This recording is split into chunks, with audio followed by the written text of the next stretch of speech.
probably at an early lunch break. We'll be breaking, this is an estimate, but probably somewhere around 11 o'clock, maybe a little bit later than that for lunch. And then after you come back in the afternoon, it will probably be a shorter session. You'll probably have a short day today. That's just the way things work out sometimes. So, and we're doing the best we can to make a continuous flow, but that sometimes it doesn't always work that way. The council had to take care of the matter, and we'll be right back in. I think we'll wait for a moment before calling the witness, if that's probably best. So we have both attorneys here in the courtroom.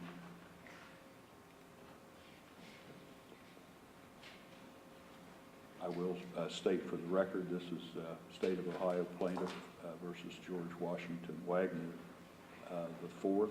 Today is Thursday, October 20, 2022, and this is another day of trial. It's good to see all of you here. Are there any problems any of you wish to express to the court, any difficulties any of you have?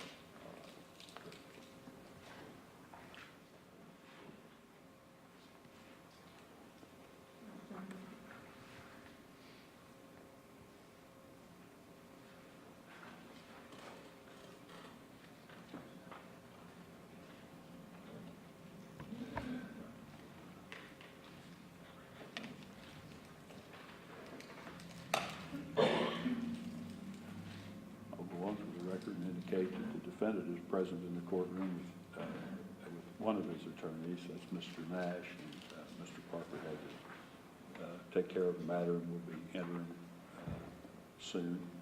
The state is represented by prosecuting attorney Rob Young, special prosecuting attorneys Angela Canepa and Andrew Wilson, and Ryan Scheider, special agent with Ohio BCI, and I is also present.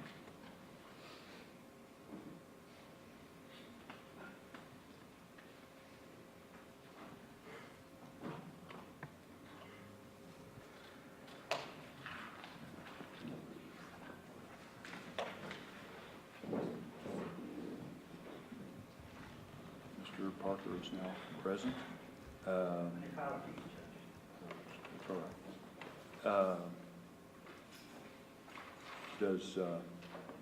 Is the state ready to call its next witness?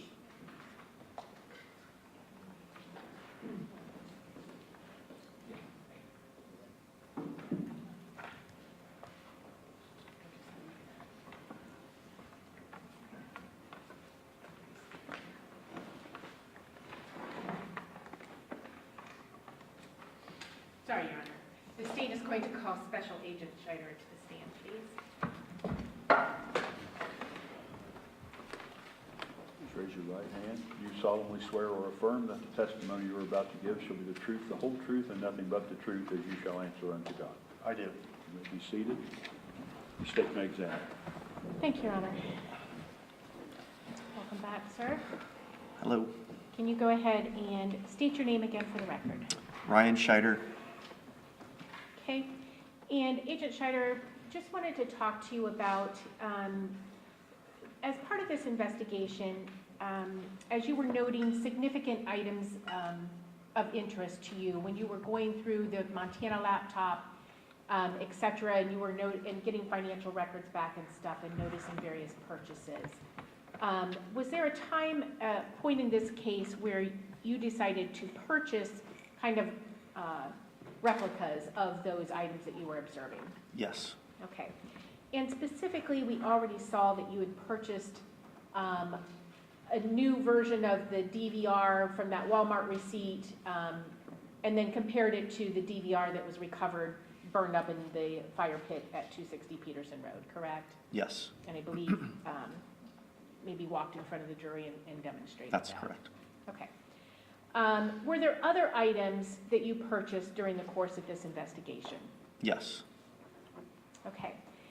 And specifically, did you end up purchasing a Walther Colt 1911-22 once Matt White had identified that, I believe in July of 17, as the likely candidate as the source of that. Yes, we did. Shell casings at scene 1 and scene 3. Okay. I'm going to hand you what's been marked as State's Exhibit Triple H. And if you can just go ahead and tell us what that item is. This is the Walther Colt 1911 .22 caliber pistol that was purchased in October of 2018. Okay. And did you also purchase some of the parts that you saw Jake's credit card buying that you believed were likely used to build a silencer? Yes, we did.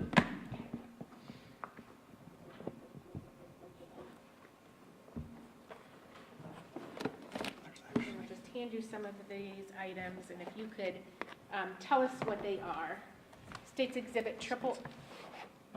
That's going to need a sticker. Okay. Right. State's Exhibit Triple I-1. This item is the end caps that were discussed yesterday during testimony, specifically for a mag light, and it's a threaded end and then a capped end that would replace so this end would replace the light bulb end, and this would be on the battery end of a mag light. Okay. And I believe our ATF witness, Mr. Barlow, held those up to the jury yesterday, correct? Yes. Okay. And was that part of your purpose as well, buying these items, kind of as a demonstrative aid, and/or when consulting with ATF? Yes, we purchased these so that we could physically see exactly what each one of these was, and so we could put them together if needed be for our own purposes to see what was going on. Okay. Now, to be clear, you are not permitted to build a silencer, correct? Correct. Okay. You would have to have permission of ATF. Right. No, my understanding, nobody is permitted to build them except licensed manufacturers. Okay. And you did not build one in Correct. this case, correct? Okay.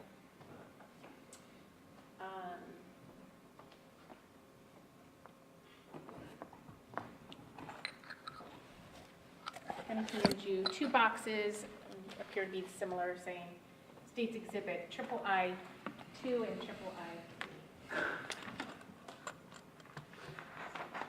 These would be the expansion plugs that were purchased, and I think it's a 10 count. Each box is a 10 count, and that's what they look like. So, again, and they're the same item. Okay. And And they're also known as freeze plugs. Okay. And again, these are based on the purchases that you saw Jake's credit card making through the financial records. Or other financial records, correct, Okay. related to Jake. Okay.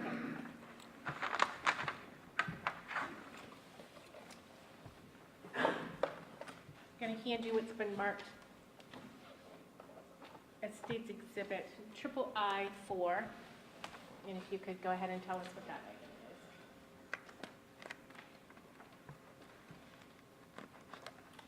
is. This is the 9/16 plug die.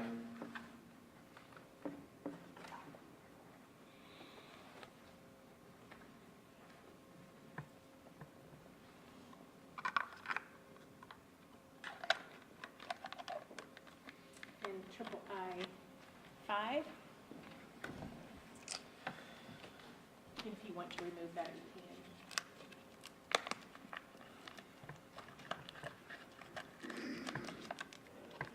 can. This is the 9/16 hexagon rethreading die. And it's covered in grease.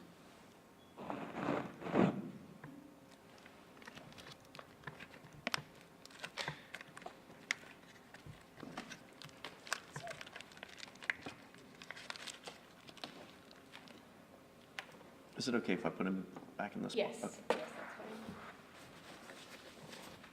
fine. Triple I-6, I believe I put there. This is another hex die, and this one is a 1/2 by 28, made in China.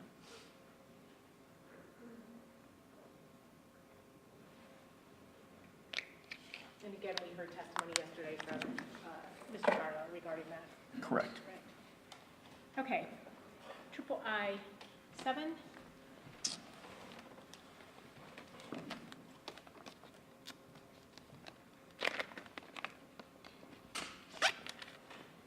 This is the 1/2 by 28 plug tap.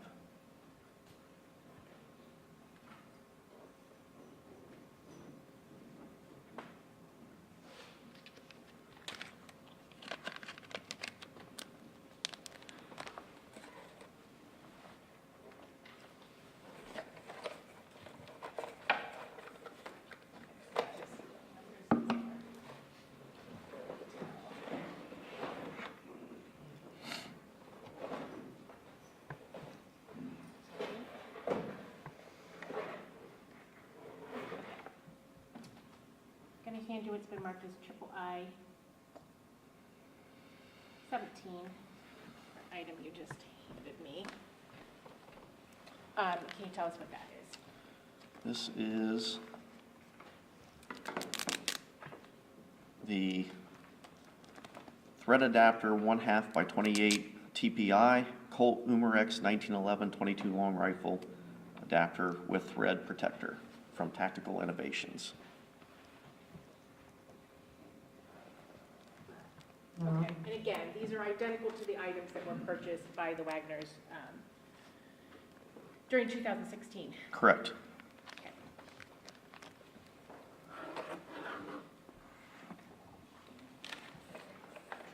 Hand you what's been marked as States Exhibit triple I 11.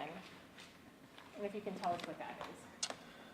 This is a 2D cell Maglite flashlight, Maglite brand flashlight. Okay. And just for purposes of the record, did you see the Wagners purchasing a Maglite in any of those records? I don't recall if there was specifically a Maglite. Okay. Was there an adapter kit for a Maglite? Yes, Okay. which is this item, Okay. B, Exhibit 1.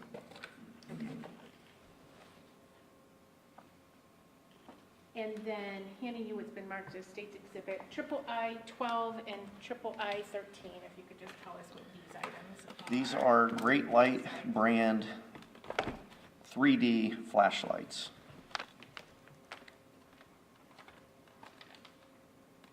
Okay, and are those the type that we saw the Wagners purchasing in 2016? Yes, From Amazon, I believe. yes. Okay, I can take those.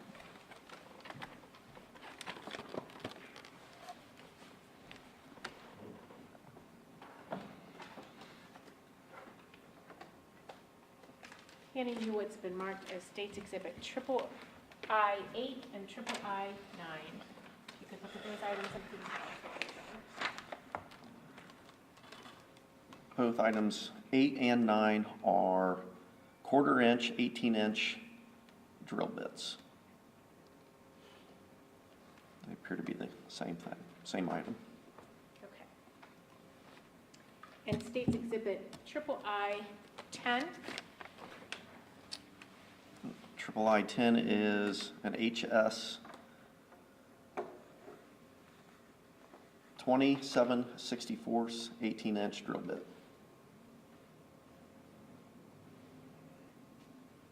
Okay. And again, same item that you saw, I believe this was Jake's credit card being used Yeah. in 2016, Yes, correct, prior to the homicide. yes. Okay. And again, all the items that you looked at so far today, those were purchased because you believe those parts to be involved in the fabricating of a silencer. For use in Correct. this case. Okay.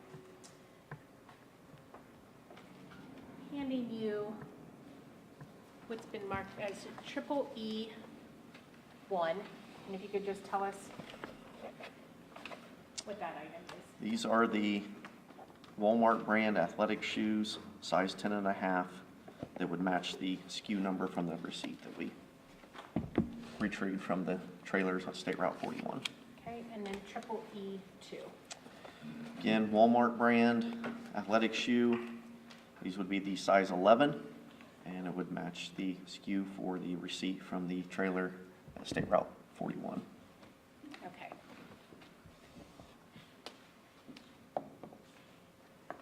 And then did you also purchase an item that George's credit card was used to purchase? Yes. Okay. Handing you what's been marked as triple I-18. You could tell us what that item is. This is a Sleuth Gear MaxiTech Defender Bug Detector. And it says it is for detecting wireless audio bugging devices, detecting both wireless and wired cameras, and detecting GPS trackers while transmitting signal. Okay.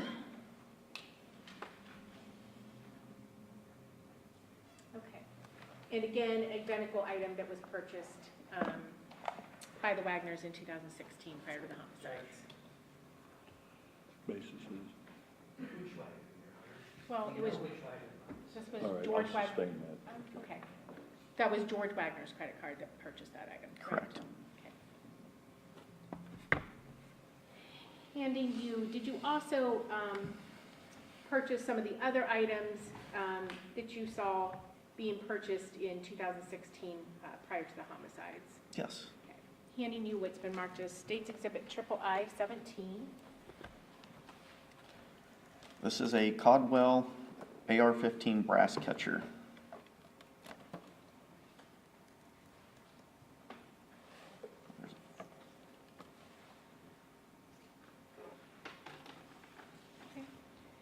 And State's Exhibit U-17, it's already been previously marked as State's Exhibit U-17.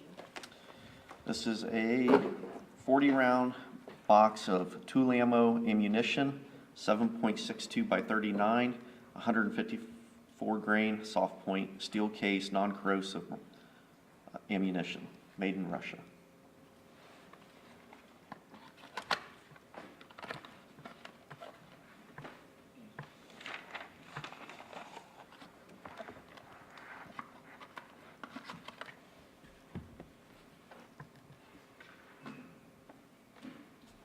And then handing you finally State's Exhibit Triple I-15 and Triple I-16. 15 and 16 are identical items, and they are 20-inch bait nets.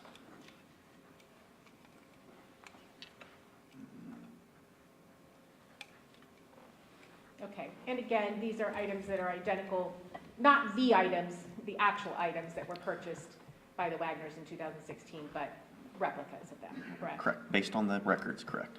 Okay.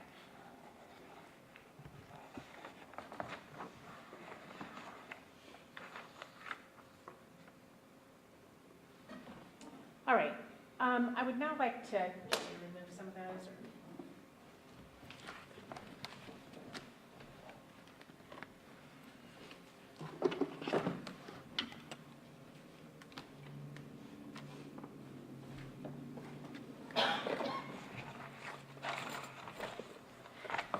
Turn your attention to a search that was conducted on Bethel Hill Road. Are you aware of the search that was conducted at Bethel Hill Road? Yes, I am.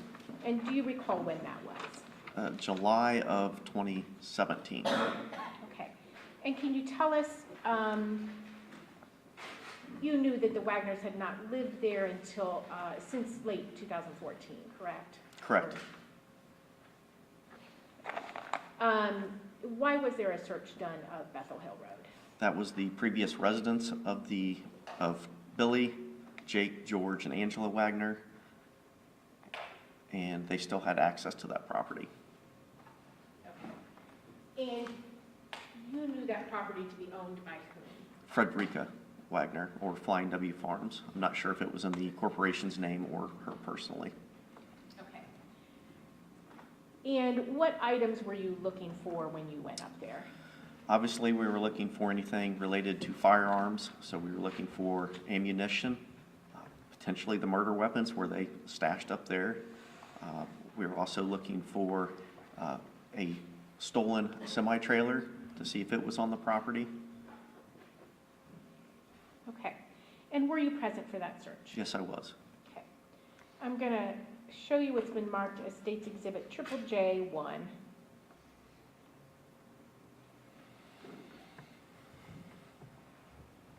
This should be 4961.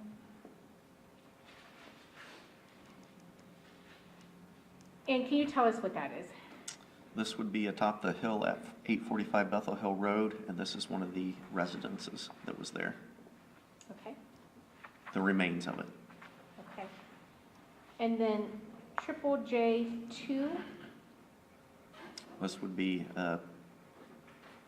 another photograph of the same residence at Bethel Hill Road. And J3.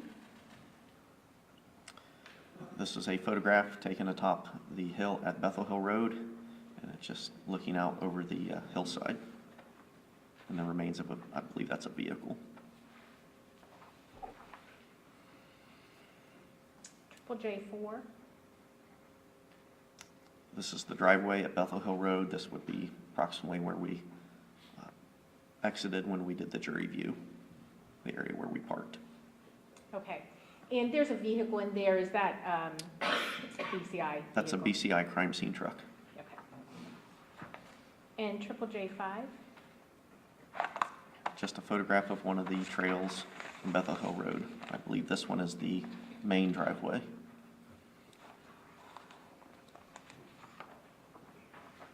J6?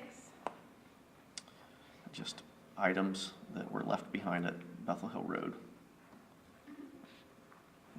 A metal tank and a couple other items. Okay. And J7? Photograph of the residence, or the remains of what was left of the residence. J8? Another photograph of the residence.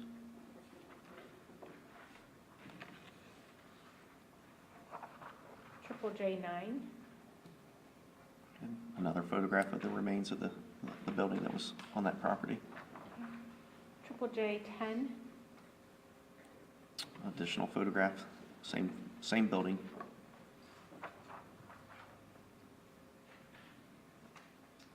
J11?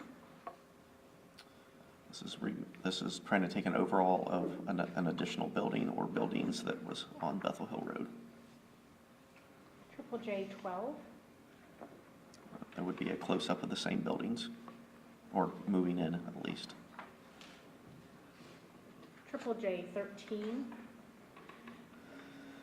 A photograph of a trail camera that was located on the property.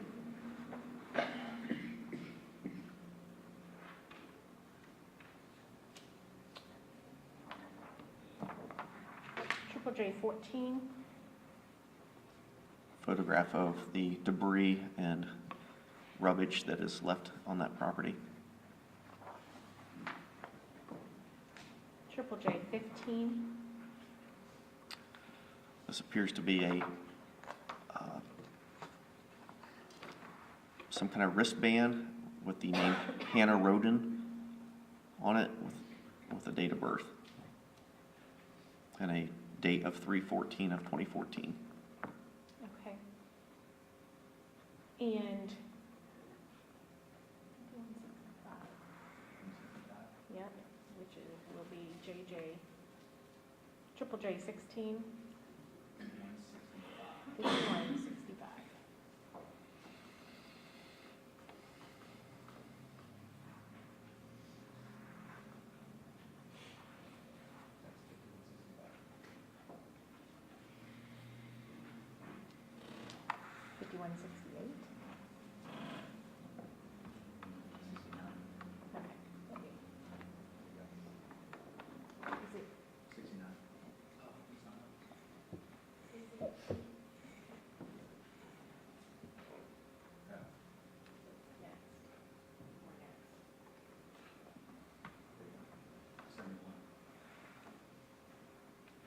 Okay. Okay.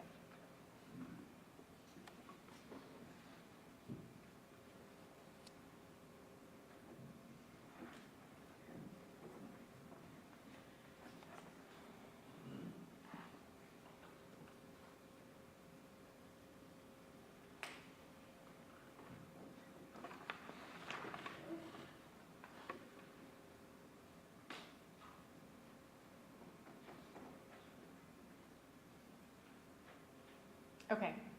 Which door number is that? 8170. Okay.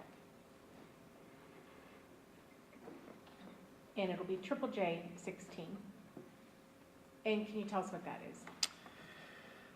This is a Kroger prescription pill bottle with a prescription number on it, the name George Wagner, and it's trazodone. Okay. And 5239? I'm sorry. J 17.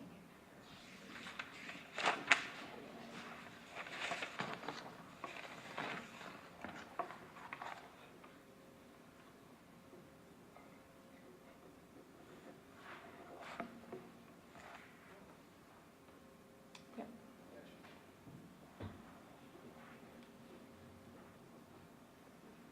Okay. This is just a photograph of the remains of what appears to be a building on the property, the foundation or floor. Okay, and J 18?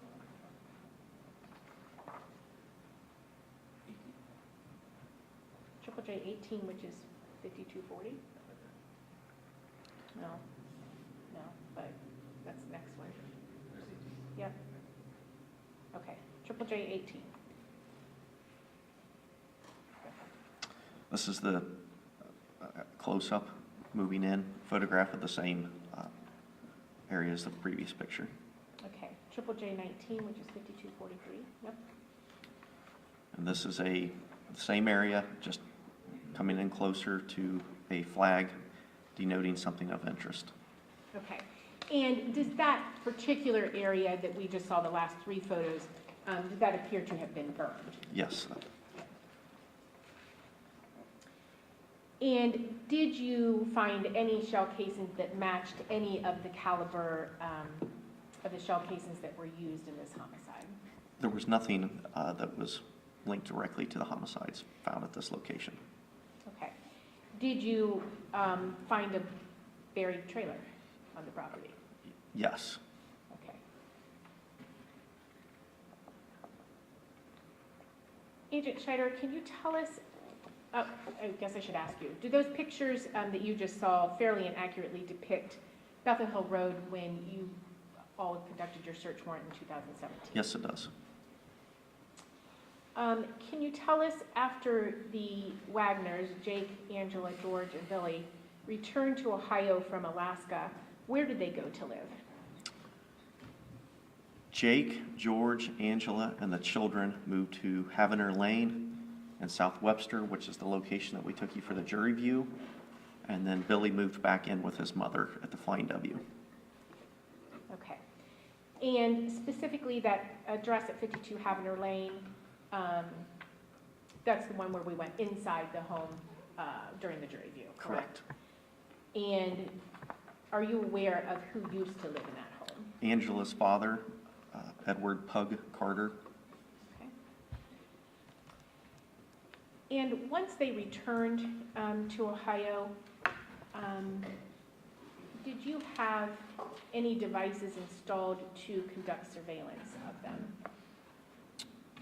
near their homes? Yes. Or near their home, I should say. And what was that device? We placed pole cameras up at Havener Lane as well as the entrance to the Flying W Farms.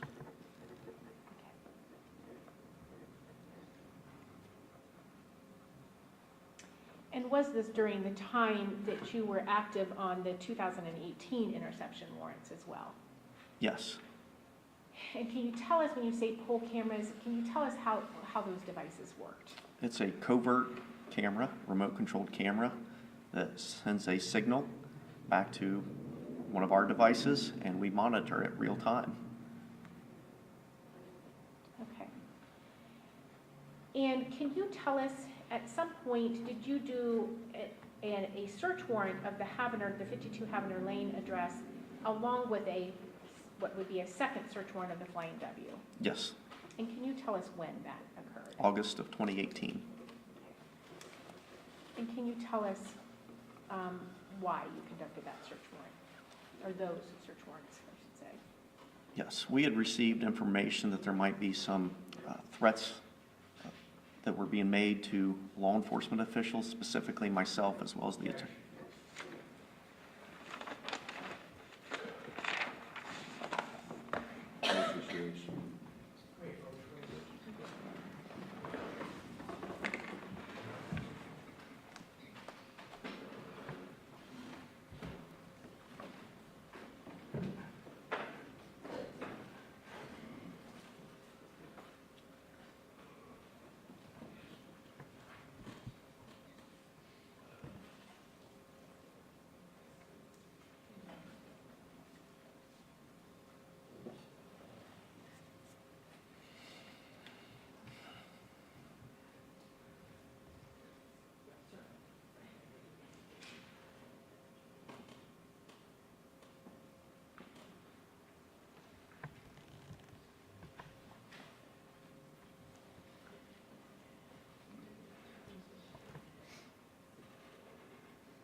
I think maybe the question was answered, but I'll overrule the objection.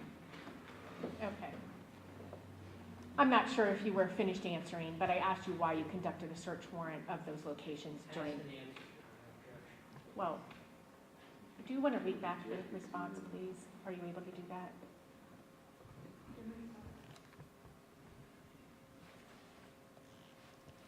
Question, can you tell us why you conducted that search warrant, or those search warrants, I should say? Answer, yes, we had received information that there might be some threats that were being made to law enforcement officials, especially myself, as well as Carol. I'll let him finish that sentence. Thank you, Your Honor. As well as, Then Attorney General Mike DeWine. okay. Overruled.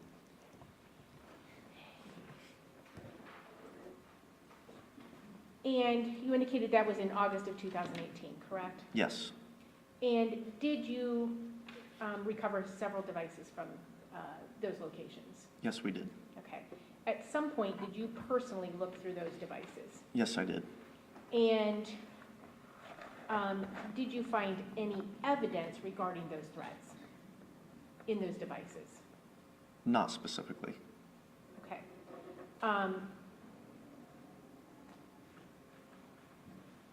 Were there Google searches of your name? I'll sustain the objection. Were there Google searches that were relevant? Yes. And what were those? From one of the devices that was used by Angela Wagner, there was Google history regarding my name, specifically my name. Okay.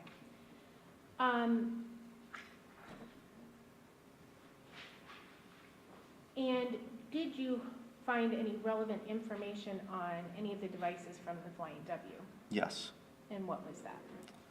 There was Google internet search history. Sorry. Objection. Basis is.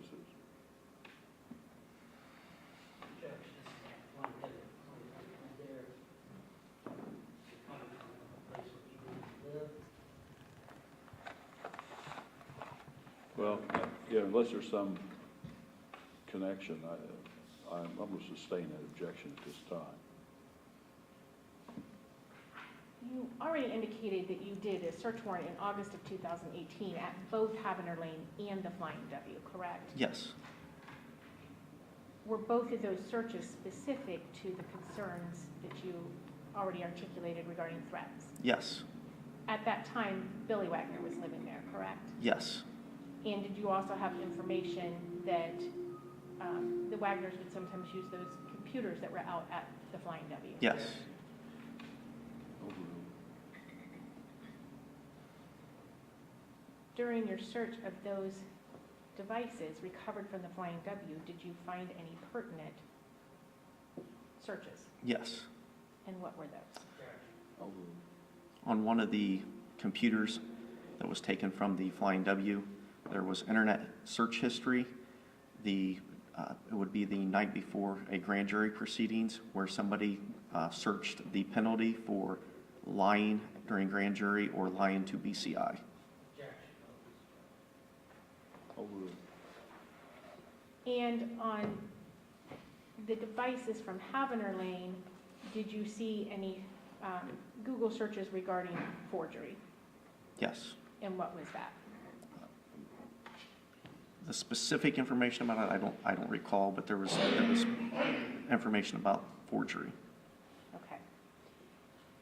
As an aside, when the Wagners returned to Ohio, are you aware that Jake and George got driver's license? Yes, And can you tell us, did they use the 52 Havner Lane address as their driver's license? no. What address did they use? They used Rita's old residence over in Oak Hill, which is in Jackson County, Ohio. Okay. But they did not live there? Correct.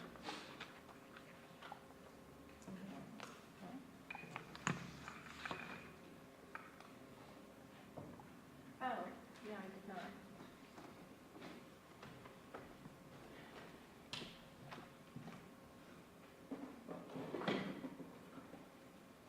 Forgot one. State's Exhibit Triple I-14. Sorry. You can please let me know what that is. Triple I-14 is a Pro Mag. That is the brand. SKS 7.62 by 39 millimeter, 30 round black polymer SKS magazine.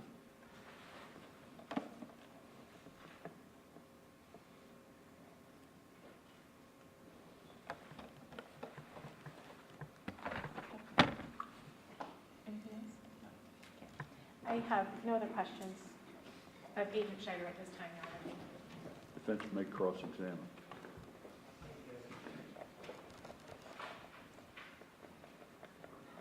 Good morning, how are you? I'm fine. Good to see you as always. You showed the jury a moment ago, I believe it was triple J 16. Could we pull that up? The photograph. Yeah, I need to it's, see the actual picture. Do you have a print? I think I know it. Let me tell you. 5171.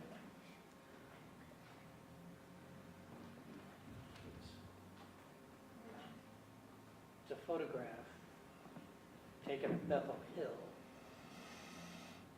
when you did the search there. 5171. Sorry.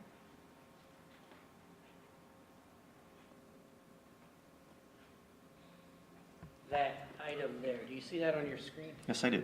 Right, do you know who that prescription bottle, that's a prescription bottle, it appears? Correct. Do you know who that's for? The label says George Wagner.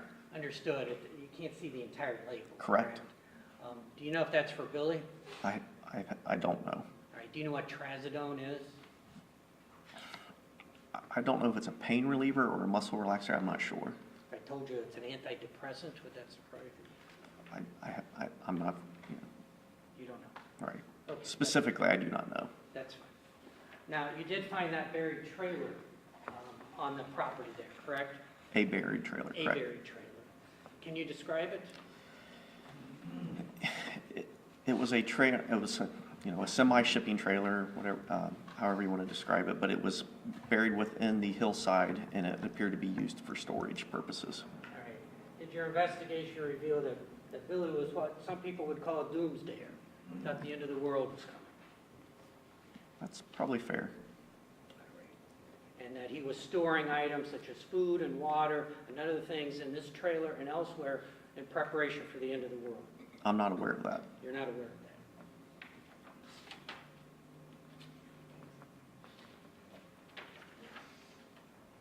You're aware that he had a special vest made up that would, from a leather maker. You're aware of that?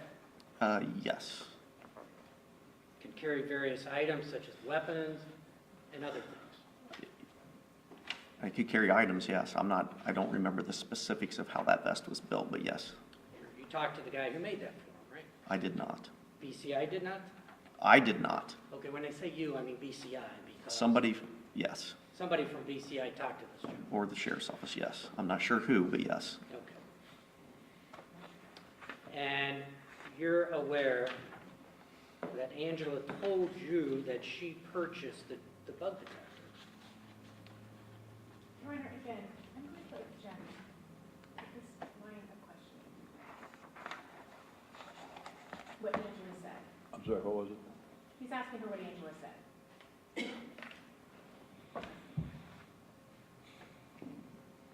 Well, I'm going to permit you to ask it. Your Honor, can we approach on this?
So I'll sustain that last objection. I previously indicated I would not sustain it, but I will sustain it. But you may continue. Thank you, Judge. You testified just a few moments ago that George's credit card was used to purchase the bug detector, correct? Correct. All right. Are you saying that George himself purchased the bug detector? I can't say who purchased it. Right. And in fact, someone else has Your told Honor, you they purchased again, it. objection. Well, I'll sustain that.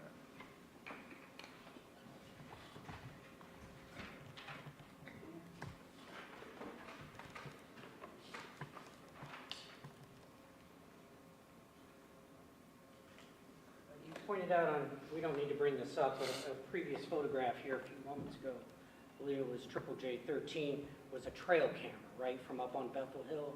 Yes. All right, you're probably aware that trail cameras are used by people that hunt deer and other items. Yes.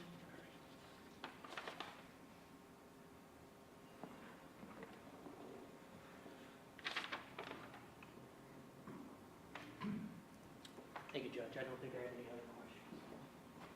Any redirect?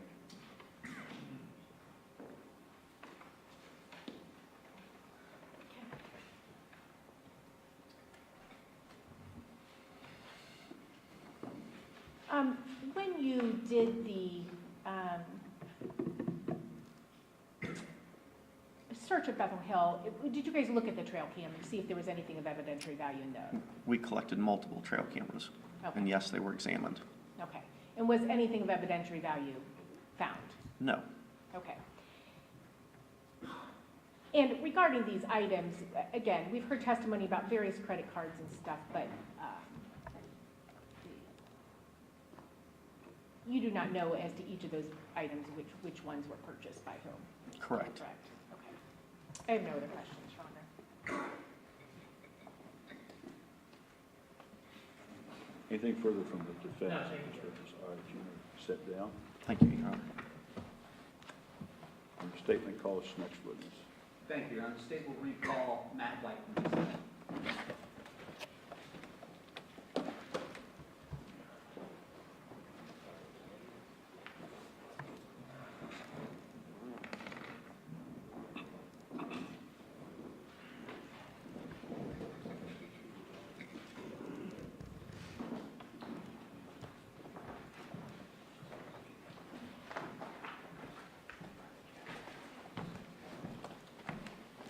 Raise your right hand. Do you solemnly swear or affirm that the testimony you are about to give shall be the truth, the whole truth, and nothing but the truth as you shall answer unto God? I do. Proceed. The statement examined. Thank you, Your Honor. For the record, can you once again state your name? My name is Matthew White. And again, more for the record than anybody else, can you tell us, Mr. White, where do you work and what do you do at the place that you work? I am a firearm examiner for the Bureau of Criminal Investigation Forensic Laboratory in London, Ohio. Your Honor, I am going to ask this witness opinion-based questions at this time. Because I'm going to do that, I'd ask for a stipulation again that he's an expert in firearms and tool mark. All right, so the court will accept that, and the jury will accept this testimony as being that of an expert in firearms.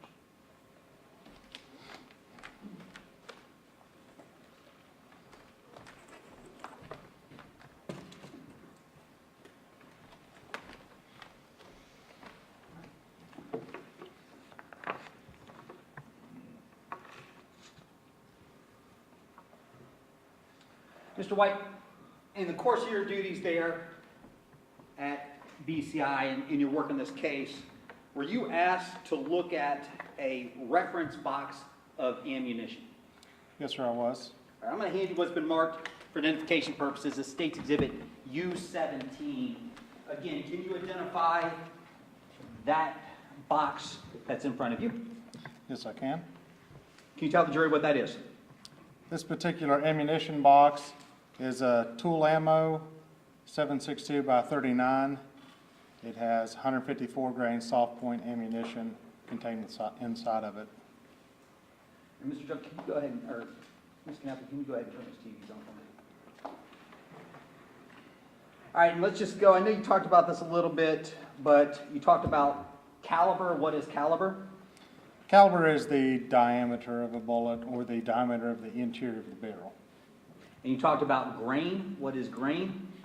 Grain is a unit of measurement typically associated with bullet weight. And specifically, with respect to this reference ammo, what is the caliber associated with it? This particular is 7.62, that's a metric designation, it's 30 caliber. And the grain or weight associated with this reference ammo? This reference ammo you can see on the box, it's a 154 grain soft point bullet design. About a month ago, we had you come in and testify about your initial work that you did in this case with respect to projectiles found at 4077 Union Hill Road. Do you remember that? Yes, that's correct.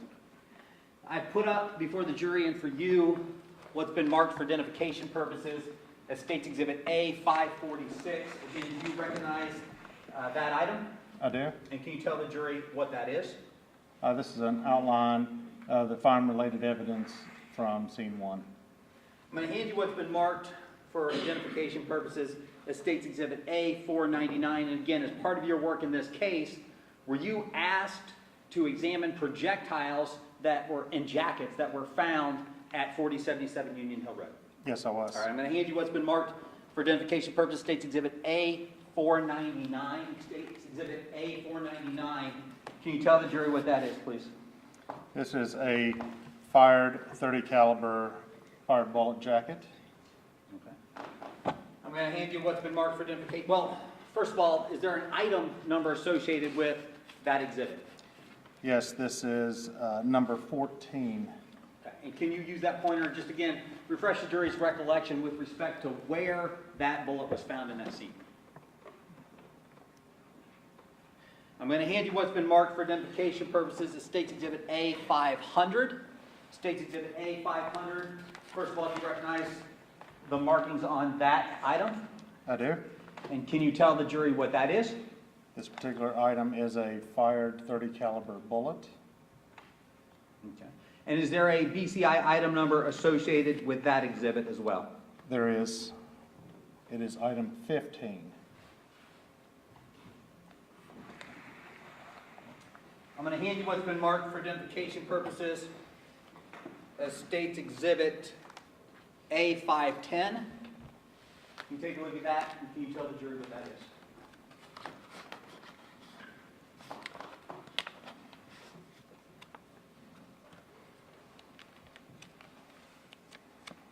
This is another fired .30 caliber bullet jacket.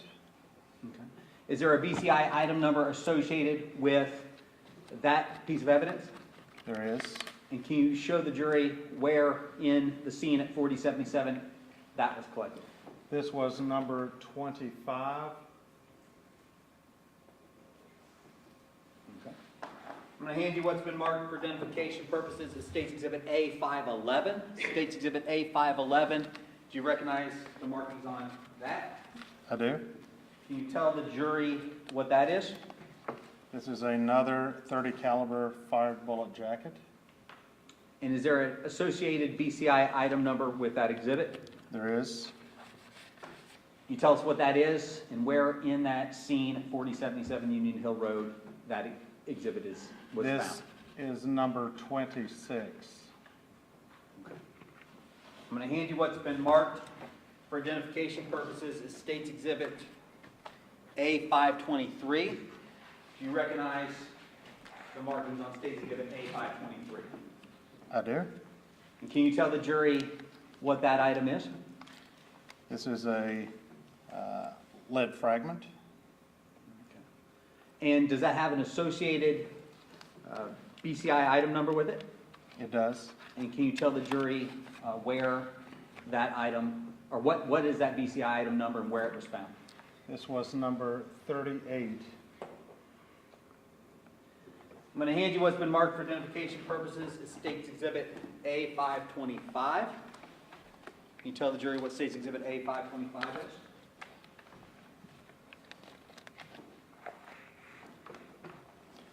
This is another fired .30 caliber bullet jacket. Does that exhibit there have an associated BCI item number with it? It does. Can you tell the jury what that item number is and where it is found in that scene? This is number 40. And then finally, State's Exhibit A527. Do you recognize the markings on State's Exhibit A527? I do. Can you tell the jury what that is? This item is another fired .30 caliber bullet jacket. Does that item have an associated BCI item number with it? Yes, sir, it does. And can you show the jury where that was recovered from within the scene? Well, first of all, what is that item number? It is item 42. Okay. Thank you. Now, could you tell the jury, with respect to 7.62 by 39 ammunition, what is the normal grain or weight associated with that ammo? The most common bullet weight that I've encountered tends to be 122 to 123 grain bullet. So the majority of ammunition I've seen for 7.62 by 39 ammunition weighs, in a pristine condition, 122 or 123 grains.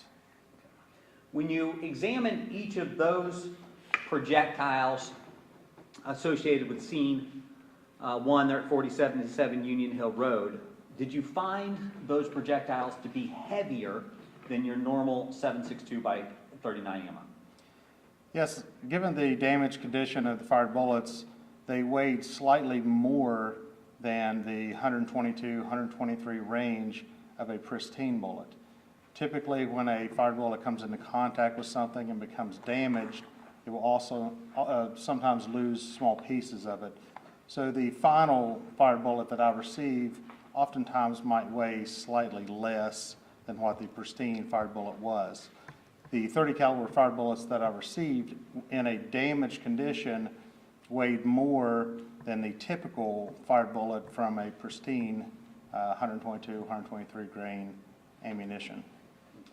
And I want to direct your attention back to the reference ammunition that's marked as U17, and that's up on the screen for the jury there. That reference ammunition, and actually, let me hand you this real quick. I'm going to hand you what's been marked for identification purposes, State's Exhibit G1. State's Exhibit G1 is that image that you have, or that item that you have in your hand, the same image that's up on the screen. Yes, it is. Okay. And you testified that that's 7.62 by 39 ammo. Even though that's 7.62 by 39, did you find that to be heavier than most normal 7.62 by 39?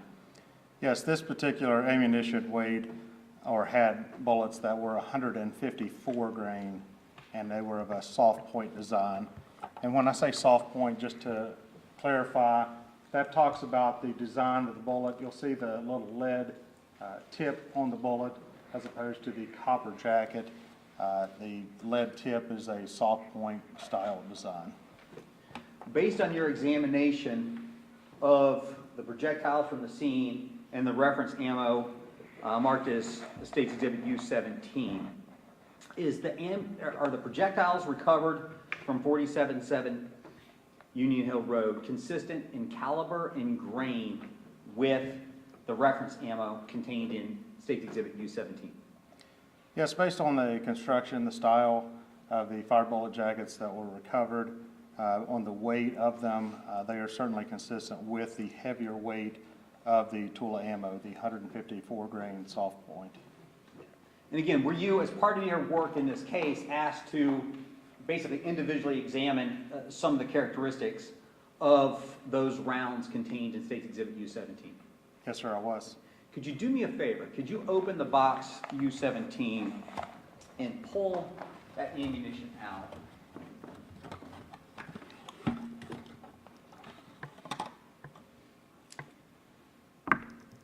Yarn, can you come down for a second?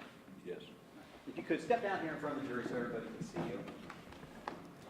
Explain to the jury how that ammunition is packaged there in that box. This box contains 40 individual cartridges. It's packaged in lots of 20, and there's a white ammunition tray that the cartridges clip into. If you would, remove, I don't know, maybe a third of those rounds so the jury can see what that plastic ammunition tray looks like.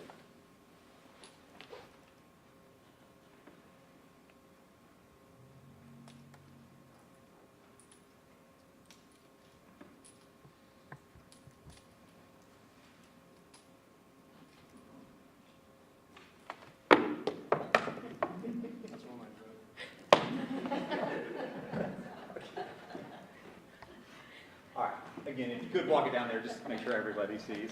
And I'll pick these up. So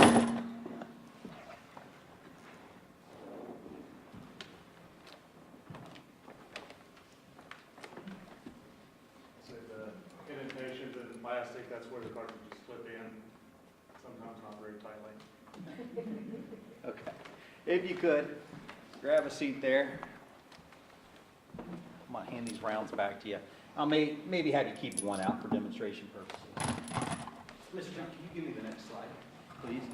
I'm going to hand you what's been marked for State's Exhibit, for identification purposes, as State's Exhibit G2. State's Exhibit G2 that you have in your hand there, is that the same image that's up on the screen. Yes, sir, it is. And could you tell the jury what they're looking at with respect to your basic examination of this reference ammunition? This shows an overview of the ammunition outside of the packaging.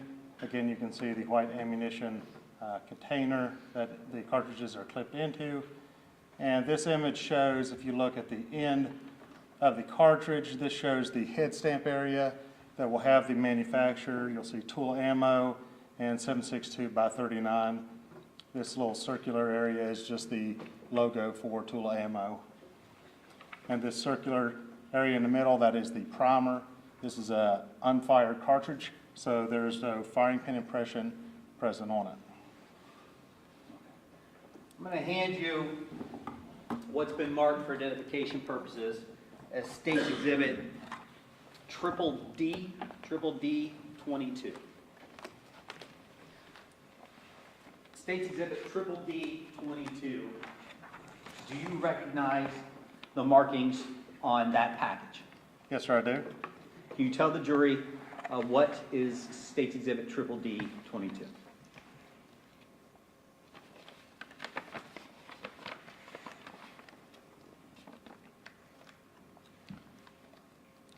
This is a fired 7.62 by 39 cartridge case.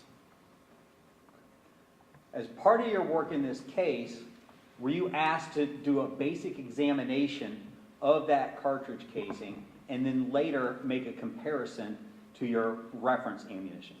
Yes, I was. Could you tell the jury, and again, Your Honor, can he come down just briefly? Yes.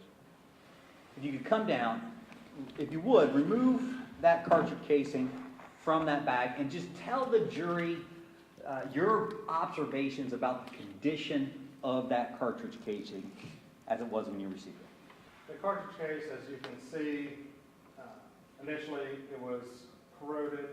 There's rust present on the cartridge case, and there was dirt present on the cartridge case. And can you, as you show them, can you show them the head stamp as well?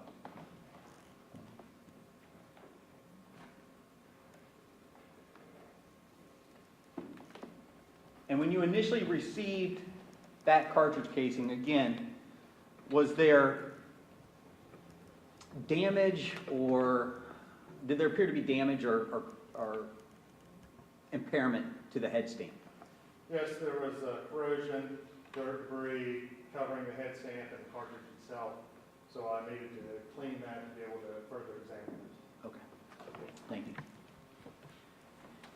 And did you actually compare that shell casing, State's Exhibit Triple D 22, to the reference ammunition that's like you talked to or talked about in State's Exhibit U17? Yes, I did. Can you take the jury through how you did that comparison? Similar to how I performed a microscopic examination looking at fired cartridge cases or fired bullets, I did a similar microscopic comparison looking at the head stamp of the submitted ammunition, the manufacturer, the caliber, and after cleaning the fired 7.62 by 39 cartridge case so I could more easily see what the head stamp was, I could compare the two to see if the manufacturer, the caliber, the brand of ammunition was similar or the same. I'm going to hand you what's been marked for identification purposes as State's Exhibit Triple G3. Mr. Junk, can I get the next slide, please? State's Exhibit Triple G3, is that image you have in your hand the same image that's up on the screen? Yes, it is. And can you tell the jury what they're looking at, what magnification this is, and what are you attempting to show here? This is a microscopic comparison. Again, you'll see this dividing line similar to when I looked at the fired ammunition components. I looked at this at 4x. On the left side was the submitted tool of ammunition. Again, you can see the head stamp. On the right side, this was the fired 7.62 by 39 cartridge case after cleaning it up. I'm looking for the features present on it, the head stamp, to see if it's consistent with the head stamp of the submitted ammunition. I'm going to hand you what's been marked for identification purposes, State's Exhibit Triple G4. State's Exhibit Triple G4, can I get the next slide, Mr. Junk? Is that the same image that you have up on the screen there?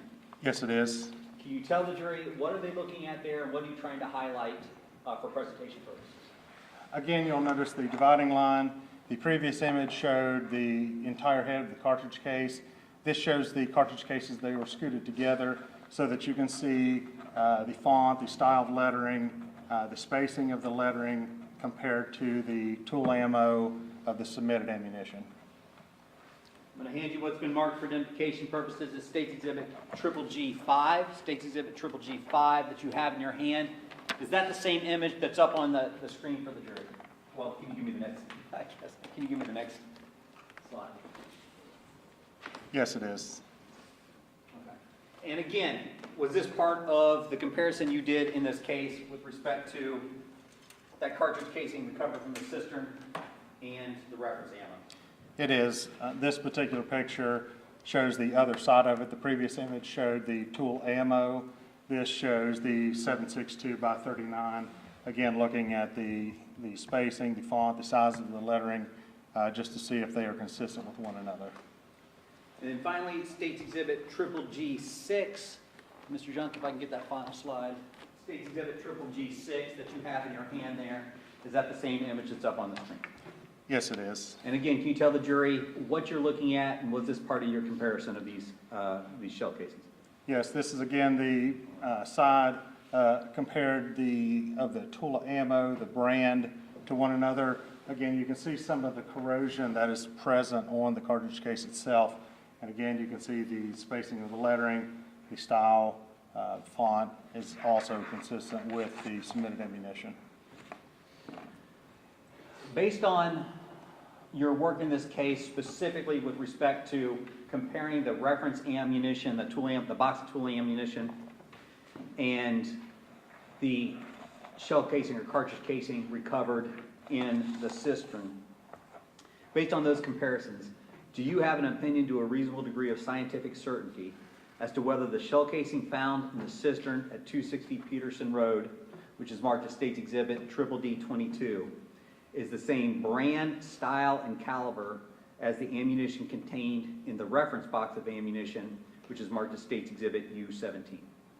Yes, based off the comparison of the head stamps, looking at the manufacturer, the caliber, they are all consistent with having been Tula brand or Tula ammo 7.62 by 39 ammunition.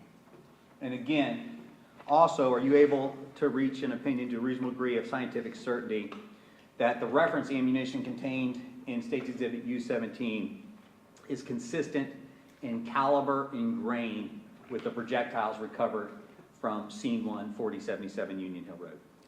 Yes, again, based off the design of the fired bullets, the fired .30 caliber bullets that I've received, the size of them, the shape, the overall orientation of them compared to the ammunition, they are certainly consistent with that heavier 154 grain soft point ammunition. As part of your work doing these comparisons, and when I say these comparisons, I'm specifically talking about the reference ammunition being compared to the cartridge casing recovered from the cistern, did you generate a report that documented your observations of that ammunition? Yes, I did. I'm going to hand you what's been marked for identification purposes, State's Exhibit Triple G7. State's Exhibit Triple G7 that you have in your hand there. Can you tell the jury, do you recognize that? Yes, I do. Can you tell the jury what that is? This is the final report that I issued comparing the fired 7.62 by 39 cartridge case to the submitted 7.62 by 39 ammunition. And that report there that you have in your hand, State Exhibit Triple G7, is that the type of report that you have a business duty to create in your job over there at BCI? Yes, sir, that's correct. And was that report kept and maintained in the ordinary course of your business over there at BCI? Yes, it was. Thank you. I have nothing further. The defense may cross-examine. Thank you, Judge. We have your All right, you may step down.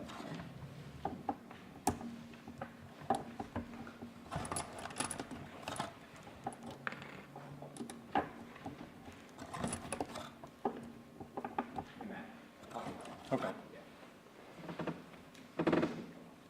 My understanding from discussions on our planning today that we are ready for a recess now until 1 o'clock this afternoon. All right, sides have indicated yes. So, ladies and gentlemen of the jury, we are going to recess at this time. We will be in recess until 1 o'clock this afternoon. You use that for your lunch period and other things that you may wish to take care of, as long as you're back here by 1 o'clock at the jury room to be brought up from there. While you're on this break, you, of course, are not to discuss this case among yourselves or with anyone else. You're not to permit anyone to discuss this case with you or in your presence. You're not to form or express an opinion concerning this case. You are to do no research at all concerning this case, either as to the facts or as to the law from any source at all. You're not to read, view, or listen to any reports or any accounts of this case from any source at all, and you're to have no contact with participants in the case, including parties, counsel, or witnesses. Does counsel for either side have anything that you wish to put on the record before we excuse the jury until 1 o'clock? No, thank you. All right, then we are in recess until 1 o'clock. Please leave your notepads on your seats.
Please be seated.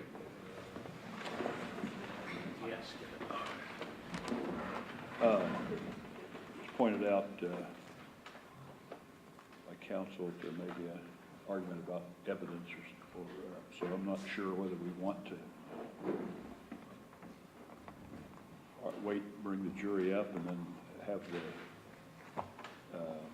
objection be made, and then argue it. It's going to be difficult to argue it here at the bench, but I didn't know whether you wanted to argue the evidentiary matters before we bring the jury up here.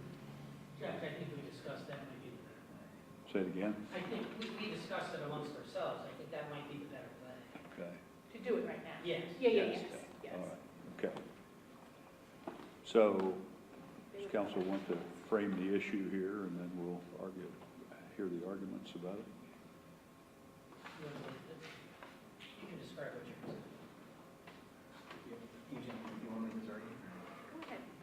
Your Honor, we're at a position now where with this next witness, we plan to enter text communications between Jake Wagner and Hannah Rhoden. And again, we're going to do this through Juliet Slage and her examination of the computer that was seized at the Montana border. We brought this to the court's attention earlier today because the court has expressed some desire for us to at least anticipate and work through some of these issues before it becomes an issue in front of the jury. So we disclosed the communications that we intended to introduce to the defense attorneys this morning, with the understanding that they would then have the opportunity to review those communications and could object to any communications that they had problems with. We used the long lunch hour to ensure that the defendants had the opportunity to fully examine the communications. We also, for the record, submitted the communications that we intend to admit to the court, so the court would also be in a position to review those communications. You do have our only copy. That is the copy that we would ultimately use with the jury and ultimately would enter and mark as exhibits. To that end, it's the state's position that these communications would be admissible, that, again, they show the defendant, one of his co-conspirators' mindsets with respect to what Jake Wagner believed with respect to Hannah Rhoden's position with respect to Sophia, with respect to the fact that, the nature of the relationship between Hannah and Jake Wagner. It's pretty clear from these conversations and from these communications that there were problems that Jake was aware of, the problems that Jake knew that he wasn't going to easily gain custody of Sophia. All of these communications with respect to the nature of the relationship between Hannah and Jake are admissible and relevant as to the mindset of the co-conspirators with respect to ultimately what becomes the motive and their need to get custody of, or get control, I guess, of Sophia through ultimately force and murder. So that would be our position with respect to these communications. Mr. Knapp, I don't know if there's anything that you want to add. All right, the defense position as to these texts. Yeah, Judge, just to make the record a little more clear, we did receive this morning when we walked in. Appreciate having a chance to look through them. There's more than 50 pages. They're not really numbered in any way yet. They go from October 21st of 2013, I believe, through July 13th of 2015. So all of this predates the events in question. We think it's hearsay, not properly admissible. If the court decides otherwise, we would ask that these just be marked and provided to the jury rather than have a witness read the dialogue of Jake and Hannah throughout all 50-some pages or more, which is, as I understand it, the state's intention.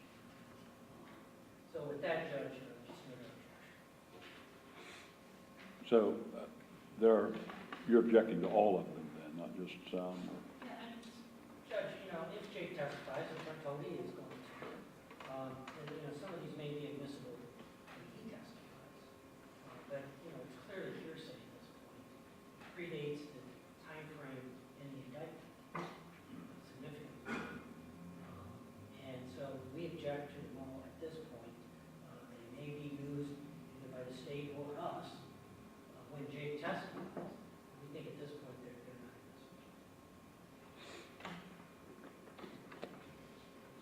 first of all, I assume that your witness is, the state's witness is going to somehow authenticate these. Yes, she As will to who- be telling who the the- source of the, who the correspondents are. And you're saying they're relevant. I've looked at some of this stuff, and I'm a little curious about the relevance of some of it in 2013, where we have two people spatting before a child is born. and I think that's our point, Your Honor, is Jake, right out of the gate, before the child is even born, is saying that he will take the child by force if he has to. And that theme is consistent throughout those messages, that Jake is trying to dictate, how Sophia is raised, who she spends time with, who she doesn't spend time with. And, I mean, it's consistent. And then you see Hannah also resisting that and saying, basically, those aren't your decisions, I'm never gonna sign these pieces of paper and all that stuff. So, again, that's completely to our motive. And the fact that it is spread out over so much time, I think, is even more, he knows that this is not changing because it hasn't changed for this period of time. It reaches a head when, in December of 2015, she says, she won't sign papers ever, they'll have to kill her. And then he says that, January is when they start, and we see them start purchasing items, to effectuate that. So, again, I think that, just kind of that whole dynamic, and again, the mindset of Jake is completely in those messages, all regarding Sophia, and Hannah's unwillingness to, do exactly as he says every time he says it, regarding their daughter. Judge, my client's name is not mentioned once. Say it again. My client's name is not mentioned one time. Well, He's the one who tried. Again, Your Honor, very much like with Tabitha, it was George's wife. The whole family participated in the ending of that and the wresting of George's child from the hands of Tabitha. So it is identical here, where you have Sophia, we played messages the other day, the surreptitious videos that Jake made where, George is in the car and saying, hurry up before they get here, and confronting Sophia, they're all in it. I mean, that's a theory of the state's case. So this is a motive of a co-conspirator. It's also part of the common scheme or plan that you see with these co-conspirators. And the defendant, again, has put his identity at issue with respect to being a member of the conspiracy. So a common scheme or plan of the co-conspirators certainly is admissible to show that the defendant is a member of the conspiracy. Is there a specific, what about the argument that it's hearsay, and is there a specific exception, or are you arguing it's not hearsay, or what are you arguing? We argue it's not hearsay. We'd argue that it's not hearsay. That it's not necessarily going for the truth of the matter asserted. It's going to show what a conspirator believed and understood with respect to the nature of this relationship, which helps, again, ultimately form the motive. And then, again, the context shows the common scheme or plan with respect to how these co-conspirators operate. I'm not exactly sure how we're going to deal with this, but the court feels like that general arguing between these two people who are about to become parents of a child, I don't know where that point leaves off here. I do notice that this, when I was going through it, I noticed that it's segmented into about 1, 2, 3, 4, maybe 5 segments, and I didn't really understand exactly why that was. Maybe you don't know either, I don't know, but it is chronological, but it does seem like they've put these cover pages on 5 or 6 of those, so I'm just not quite sure about that, what that is. But it seems to me that bringing in text prior to the birth of this child gets almost into a propensity type thing. That this person's argumentative and domineering by personality, and therefore that is evidence of a conspiracy to kill or something. points at which, parts at which show that they're in disagreement as to the time element involved with the child. And there are a couple of things in there, a couple of conversations in there where they deal specifically with the signing of documents. They're specifically expressed in there. I think those things are certainly relevant to the issue that you're building, or it seems to me that they are, in the case that you're building. But prior to the birth of the child, two people, she's pregnant with a child, they're not married to each other. I don't think they're living together at that point. There's some argument about where they're going to live, live on the farm, live on the hill, or whatever it is. It seems to me that's going a little far to bring that in as evidence of a conspiracy that to commit murders that happened 3 years later. And Your Honor, again, I mean, the court, we appreciate the court's analysis, and your ruling is your ruling when whenever you instruct us what that is. And certainly some of those we can use when Jake's on the stand as well, and talk to him about those sorts of commentary.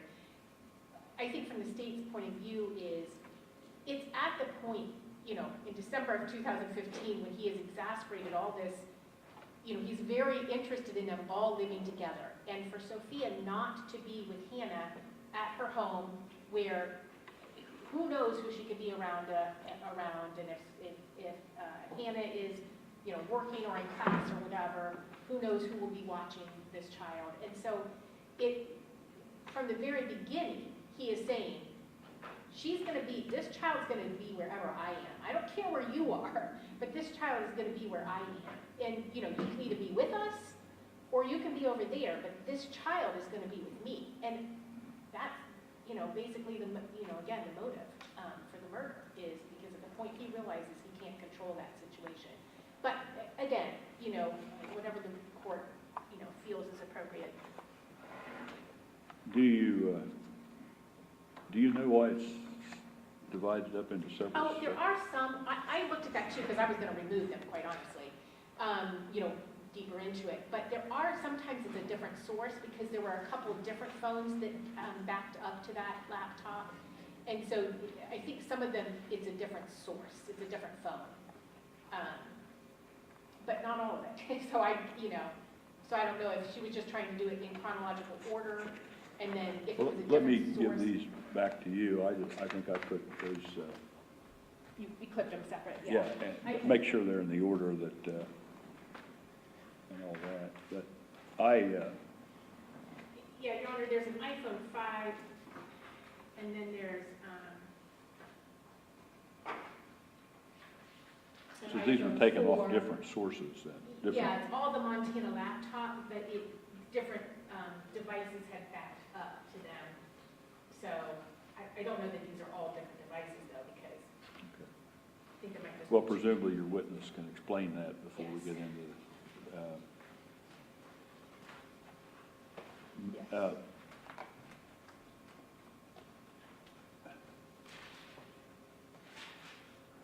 may it be divided in, I don't know if there's some way to separate.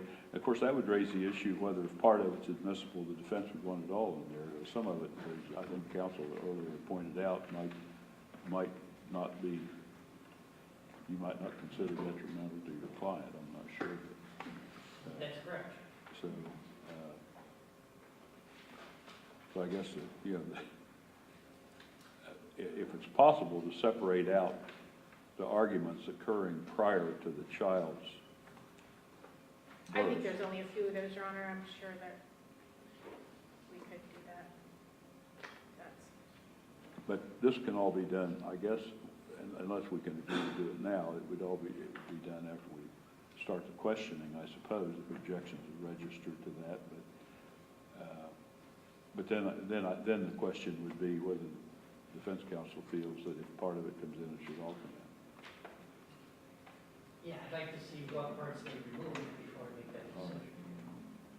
I would, the arguments, there's gaps in the communications there, but maybe there's a break between you know, prior to the birth of the child, when you actually have a child to be, if that's to be argued about. I have a question. So one of the conversations before the birth of the child, Jake tells Hannah, I'm telling you right now, make a choice and make it now. If you do this, it's over. I'll take Sophie, and if I have to, by force. I love you with all my heart. If you love me, Sophia, you will make the right choice. I want you to live with me and Sophie. That don't mean we have to stay at my house all the time, but she will live wherever I am. Even though that's before the birth. Well, that seems like a direct statement of ultimately intent. and that one statement may be, there's a lot, I mean, there's a good many pages there. I realize it gives it context, so maybe that's the argument, it gives the statement context. But there are a lot of the, just communications back and forth, which frankly, the court finds not terribly unusual about, are we going to live with your parents or live with my parents type thing, under the circumstances here. But again, I don't want to excise certain things and then have defense counsel feel that it actually might be necessary to have it in there. That I agree that one statement there sounds like it's relevant to an argument about the continuing maybe argument about whether they're going to fight over the custody of the child even though the child's not born. Your Honor, there are a few, there's an October 21st, October 22nd, and October 25th conversations before we get to that November 4th conversation. The child's born 2 weeks after that. She was born November 18th. So I would propose that, and there is a lot of dialogue on that same day, you know, that does provide context or whatever. So I would propose if, you know, that as of November 4th, I think that's the only other conversation before the child's born. And then all the rest are after she's born. All right. So why don't we take a little break before you bring the jury up and show counsel exactly what it is that we're talking about. You're taking out. Yeah, it would See be the what it first. is. Yeah. It would be October 21st, October 22nd, and October 25th. So, Judge, as I understand, your client to let the remainder go in? Say it again. Am I correct in understanding your client to allow the remainder to go in? Unless you have specific objections to specific parts, that was what I was suggesting, is that those very early conversations, which just seemed to be about a spat about whether they were going to live, I didn't think were that relevant to the argument. But the counsel points out here that the argument about taking the child by force if necessary has some relevance, I think, to the issues in the case. So.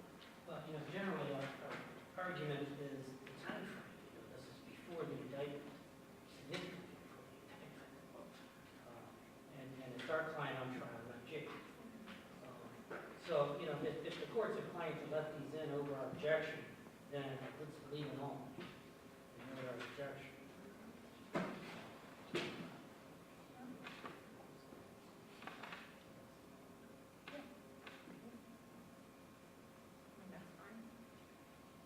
All right, so you're offering them all? I can offer them all if that's what their preference And is. the court felt like some of them should be admitted. Defense counsel's indicating we're going to admit some, but they should admit all. But if you're going to, Yeah, I understand. you know, we don't want to give up that objection. Okay. But if you're going to admit 90% of them, then let's admit the remainder as outlined by the prosecutor over our objection. So, you know, we don't think a woman that found this, a witness that found this on a computer needs to read through these in open court if the court's going to admit them. They speak for themselves. She can't interpret them in any way. Well, she's not going to interpret them, Your Honor. She's simply going to read the messages as they appear. I would prefer not to, you know. What's the benefit of reading them rather than just having an exhibit? Well, because we're assigning the jury homework. You know, when they go back to deliberate, they've got to read all these things themselves. It's much easier for them to read it, and they can revisit the ones that they think are pertinent. But there's no reason not to read those. I mean, we've done that with every Well, other than, entering it into evidence, basically. I mean, if they're being admitted into evidence, they should be able to. we do have the benefit this time of at least defense counsel having the exhibit in front of you when it's being read, which was, I That's think, correct. not the case last time. So you can at least follow along. The thing the court's concerned with, and I would let defense counsel object from time to time if you feel that it is, when you're reading anything, what inflection do you put on it? And do you, there's misspelled words and so forth and so on, and do you pronounce the word that's there, or do you clean it up? And I think it should not be cleaned up. It should be exactly the way it is there. I don't think it can be interpreted what somebody probably meant to say. Sure. Yeah, I don't expect her to offer any interpretation. And I feel like the last time she read, she was pretty monotone. I mean, I recall thinking that when she was reading, that she didn't have any inflection at all. And if it's going to be read, that's the way it should be read. All right, so are we ready then to bring the jury up? We are, Your Honor. And do you want me to go instruct her accordingly? What, I'm Do sorry. you want me to instruct her accordingly before she comes in? I mean, you can still bring the jury up. It won't take me but a minute. Well, I mean, I would think she would be, if she's going to be reading these things, it just has to be verbatim, and it, you know. I can just tell her that while she's And on she the can, stand. I suppose if a word's not a word, she can just spell it, Spell it. whatever it is. Sure. And let the jury consider whatever it is. But counsel for the defense can object if you feel like it's not being read accurately, or if there's some prejudicial reading of it that is by accent or by emphasis or anything like that. I would permit that. And frankly, if that gets out of hand with, then the court probably won't permit her to read it anymore. We are ready for the jury.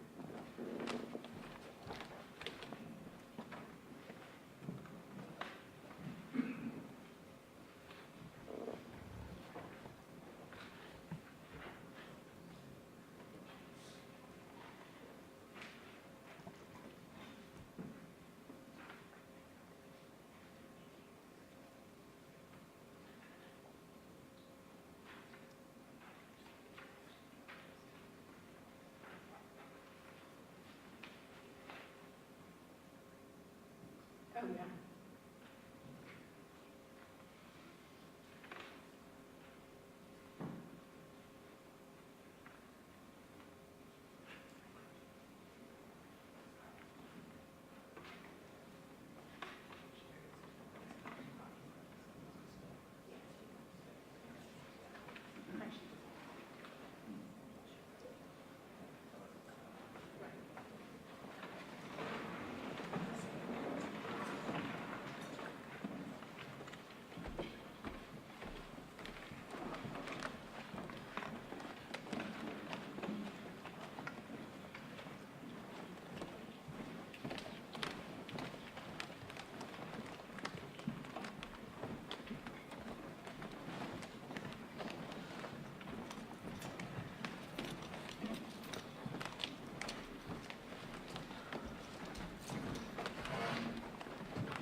You may be seated.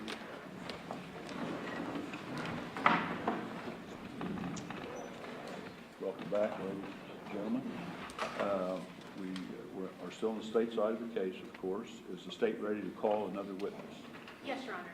You may do so. Thank you, Your Honor. The state would recall Ms. Eversley to the stand.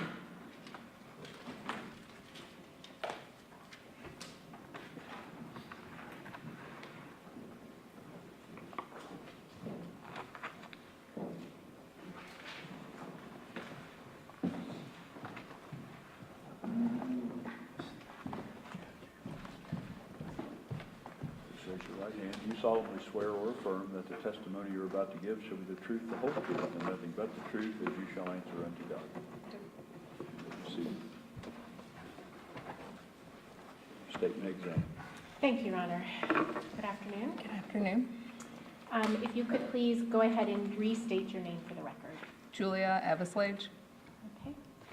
And Ms. Eveslage, I would like to direct your attention today back to the laptop that was retrieved from the vehicle belonging to the Wagners at the Montana border, port of entry, and specifically to backups of, I think, 2 different devices of Jake Wagner's phone to that laptop. Is that right, or is there? There were multiple versions of iPhones, yeah, the backups there on the laptop. Okay. And did you, as part of your review, again, both during the investigation and for purposes of us here today, document some of those text messages that you found backed up to the laptop? Yes. Okay. I'm going to go ahead and show you triple L1.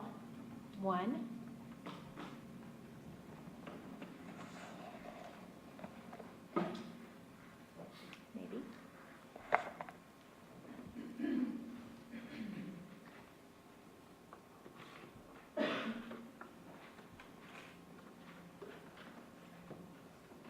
Okay, and can you tell us what we're looking at there?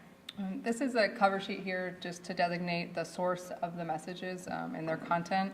There were, as I mentioned previously, there were multiple versions of backups on the phone. They were just, some of them were the same and some were just slightly different periods of time. So for the purposes of this, it goes in chronological order from the earliest to the latest. But if you see another cover sheet here, it's because it came from a different version of the backups. So that will all be sourced here before the next content begins. Okay. And then State's Exhibit triple L2. So the first messages begin on October 21st, 2013. And for reference purposes, Hannah Rhoden is still pregnant with Sophia at this time. She's not born until November 18th, 2013. So just for reference as we go through the messages. Okay, thank you. Would you like me to read them? Yes, please. Okay. So the first message from Jake Wagner: I'm fixing my truck, baby, so Sophie can ride with me. Next message: because I'm the one taking you to the hospital and bringing you home from the hospital. Continued conversation from Hannah Rhoden: I think me and you need to live together by ourselves. Jake says, LU2, I believe that means love you too. Hannah, I'm not playing. Me and you need to get our own place. Let me interrupt you just a minute. On anything that you're reading, just simply read it the way it is. You can, and don't interpret it for the jury. Just simply whatever it is, it is. Okay. Hannah, I'm not playing. Me and you need to get our own place. Jake, well, I should have by summer. Okay, and then triple L3. Jake Wagner, I know, but we really need to talk your dad into the homeschooling, because you're not going to like me if I take Sophie for 2 weeks at a time and take her to Alaska for 3 weeks, so you need to talk to him. Hannah, okay. Jake, and I love you, but I hope you just go with me either way, because if you don't, you will only get to see me once or twice a month till you're graduated. Jake, do you know that? You will get to see me when I pick Sophie up and drop her off. That's it. Hannah, nope. Jake, how you figure? Hannah, not if I come down for 2 weeks. Jake, yeah, but your dad don't want you to do that. Okay, and then triple L4. This was continued conversation on October 22nd, 2013. Hannah, I know. Jake, yeah, but it upsets me because IDK what you are going to, next message, do. Hannah, you come stay tonight. We will talk about it. Jake, continued on October 22nd. Well, you got to. If not, you won't get to see Sophie for 2 weeks at a time, and I want you to be with me those 2 weeks. Triple L5. This conversation was from October 25th, 2013. Hannah, what you going to do if I go into labor or something tonight. Jake, use mom's car, but I'll fix my S10 tomorrow. Hannah, please stay, just in case. Hannah, she is down pretty low right now. Jake, no honey, but you call me if anything happens, and if you're worried about it, you need to stay with me at all times. Hannah, no, you can stay with me. Jake, no. LL6, or triple L6. This conversation occurred on November 4th, 2013. Hannah, I'm not telling you anything when I go into labor. You can find out yourself, not by me. If she comes and you're not there, that is your own problem. Jake, I done told you she is living with me. Now you can live with us or not. That's your choice.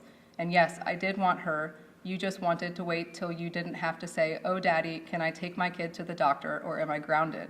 And I love you, but IDC, if she is a baby or not, there are PPL that have sock minds. So there will be no naked photos at all. If you, DNT, want a onesie, she can wear a dipper cover. Hannah, she is not living with you. Her crib, etc. is at my house. I paid for half the crib, it's mine. All of her clothes are here except a select little bit. I don't care how mad you get. Like I said, it will be your worst mistake trying to take her from me. Hannah, and you're the one that's going to miss out on our daughter's life because your freaking retard job. I don't care how much money you make. Is that money ever going to be able to replace the time you missed of her life? No, it's not. Hannah, I'll take myself to the doctor tomorrow. Don't need you to. Thanks anyways. From Jake. Hannah, I'm telling you right now, make a choice and make it now.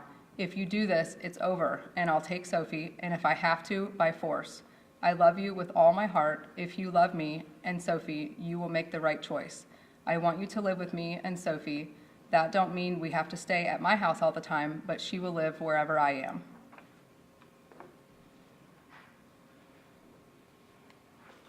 And can you tell us, this was November 4th of 2013, Yes, and that's approximately 2 weeks before Sophia's birth? yes. Okay, go ahead. Triple L7. Continued conversation on November 4th, 2013. Jake, I am doing the job for her. It's my responsibility to provide and give her the best life I can give her. Hannah, what the hell ever, good day to you. Jake, I said it would be if you decided not to live with me. Read the whole thing. Hannah, and you're not going to try and control me like you guys do to Tabitha. I'm much smarter and that will not happen. So you better get that through your head. I honestly don't care if you was raised that way. You're not going to try and control me like I'm a little puppet. Next message, jailbait. From Jake. Really, I do love you and you're not crap. And you're not crap you if you don't want to live with me, you don't love me. Triple L8. Continued conversation on November 4th, 2013. Hannah, it was the plan, but in our own house. And yes, you're trying to control me. Jake, no, I'm not, and I have to build a house, Hannah, so I need the job. Jake, honey, I'm not living there with your brother. Sophie ain't living there with your brother. At least no one at my house would hurt a baby or you, so I'm living at my place till I build a house with Sophie. You can live with me. If someone freaks out, we will leave and come back when it's calmed down. Hannah, well, I'm not having cursing around her. I am not having arguing around her. I am not having fights around her either. Jake, well, that's fine, but you better start with your own mouth first. Triple L9. Continued conversation on November 4th, 2013. Okay, is Chris going? Hannah, no. Jake, good, because I don't want him playing with her or holding her or around her. Hannah, okay, well, I don't want a lot of things, but you don't always get what you want. He is my brother. You have to deal with him, but I done told him. Jake, Hannah, I told him he is not holding her. That's what he wants to say crap to me and to you. He made his bed. A simple sorry will not cut it. If he wants to hold her, he has to earn it, and it won't happen overnight. And again, that conversation is 2 weeks before Sophia is born. Yes. Okay. Triple L10. So it's notated here, November 18th, 2013, Sophia is born. This conversation was from November 23rd, 2013. Jake, honey, Sophie has a doctor tomorrow, and what are you going to do today? Because I could have spent time with her. Jake, I know, honey, but I need money, and it won't take me long. Jake, and I only have 8 days with her. Hannah, stop sending me the same text. I'm not retarded. I was texting you back, and my family has seen her like twice in the 5 days she has been born. Yours see her every day, okay? I'm not the bad person. You are trying to keep me away from my family. I love you with all my heart, but you don't even equal the nights out. It's always we stay at your house, where there is absolutely nothing to do, and then try to make me feel like crap about the whole situation. Jake, and when you bringing her back? Hannah, BC, war, I don't know, honey. Please stop being mean. I love you. I'll bring her out in my escape after bit. Love you. Start promise. Jake, I know, but she needs to be with me, honey. I'm her dad. I do my part. I wake up for her. I feed her. I do just as much as you, except I can't make milk. But I only have 8 days, and I'm already sad about leaving her, and that's my job, so I can support you and her. Triple L 11. This conversation was from December 10th, 2013. Hannah, whatever, by me and my mom will go to her doctor's app, TRYL, and the next message, TTYL.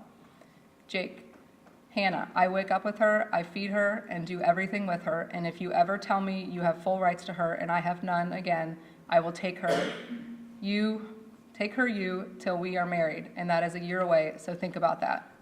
Jake, I have every right to her. Hannah, hey, I don't see where that came from. I do stay up and get up more than you do. Gosh, am I supposed to stay up 24/7? I have to go get her meds, so how long? States Exhibit Triple L 12. This first conversation was from December 22nd, 2013. Hannah, as my dad, if I can come over. Jake, no, Hannah, I'm not. Sophie is staying with me. I'm not asking. The next portion is a conversation from December 23rd, 2013. Hannah, you're asking for me to stay, not Sophia. Jake, no, you can call him and tell him that I'm coming to get Sophie, and you want to make sure it's okay for you to go too. Hannah, nope, you can call and ask, or I won't even go home. Continued conversation on December 23rd. From Jake, Hannah, what you want to tell your dad, can Hannah stay, and if not, I'm coming to get Sophie, because if he says no, that's what I'm telling him, and yes, that's what I will do, and so is my daughter, and while I'm home, she stays with me, I'm her dad. Triple L 13. Continued conversation on December 23rd, 2013, from Jake.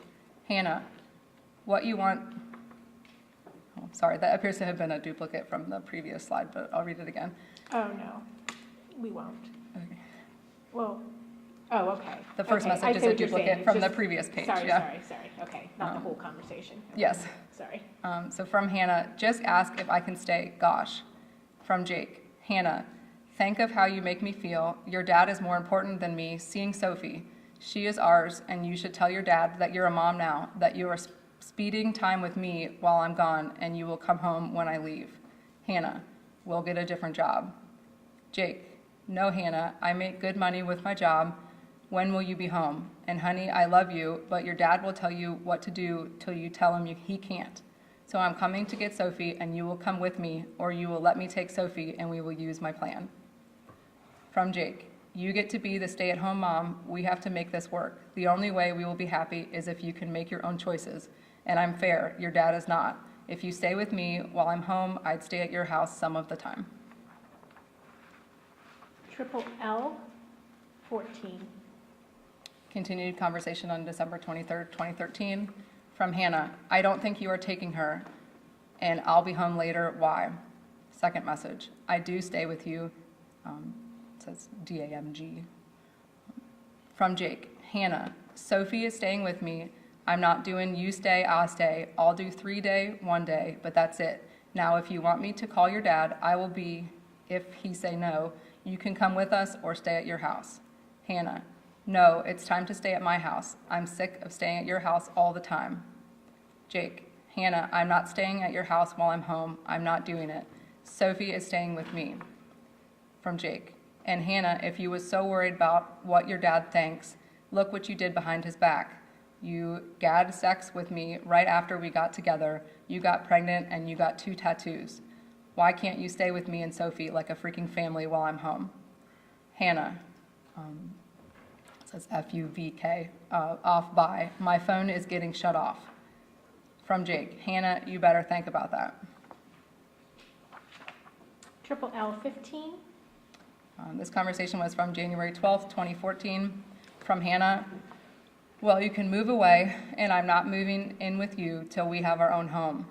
From Jake, really, what the heck happened to our plan that you would move in with me as soon as possible?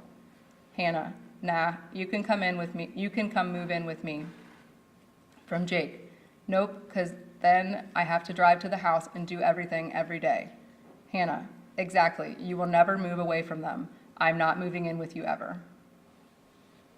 Jake, I have responsibilities. I'm a country boy, farm guy. I've done told you that. This is a family business. You told me you would be my farm girl. What happened? Hannah, nope, nope, nope, nope, nope. Jake, well, that's what I'm doing. If you don't want to be a part of it, that's up to you. Guess you better cut off your finger now. Triple L 16. Continued conversation on January 12th, 2014. Hannah, you might be, I don't know, prove it to me, but the other 2, your mom will be raising the baby again like she has bovine. Jake, driving, don't judge. Hannah, I'm just being judgmental. You probably won't agree, but they should raise their own children. Hannah, that I will watch Sophia no matter what, even if I need sleep and there's milk pumped. From Jake, honey, mom just want to spend time with Sophie. She don't get to as much as bovine, so one night won't hurt. Triple L 17. Continued conversation from January 12th, 2014. I'll have another baby with you when you move in with me or live with me or get us our own home. Love you. Jake, that's not fair. Hannah, yes, it is fair. Jake, it's too long. Hannah, sorry, then move in with me or buy a house trailer. Jake, you just don't want baby with me. Hannah, I love you. I do want another baby, but I also want a house for my children and have a supportive husband who agrees with me and stands beside me and takes my side no matter what. Jake, you're crazy. I am supported, and just because we don't have a house don't mean we can't have a baby. From Jake, I'm a good dad and I can afford one more. Hannah, no. Triple L 18. This conversation was from January 31st, 2014. Jake, where's your mom? Hannah, West Indian. Jake, thought you was spending time with her. Hannah, nah, I'm just chilling. Jake, don't you start that crap. You could be with me, that's BS, Hannah. Sophie don't need to sit and do nothing. Hannah, she's sleeping. Jake, so if your mom ain't there, Sophie don't need to be there. Hannah, my mom wasn't home when my cousin picking me up. You're not my freaking boss either, and yeah, I am staying in Kentucky, TN, with my cousin. Triple L 19. This conversation was from March 2nd, 2014.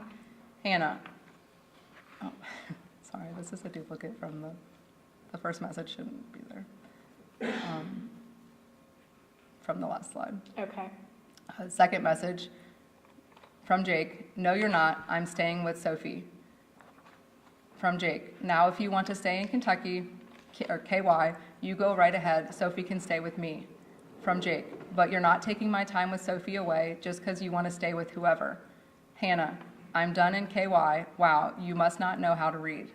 Jake, then I'll come get Sophie, but she's not staying there. Hannah, sorry, not telling you where my cousin lives.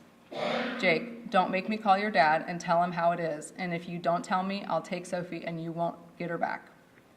Hannah, my dad has nothing to do with this. I dare you to, BC, you won't see Sophia. You where my cousin lives. Jake, we will see.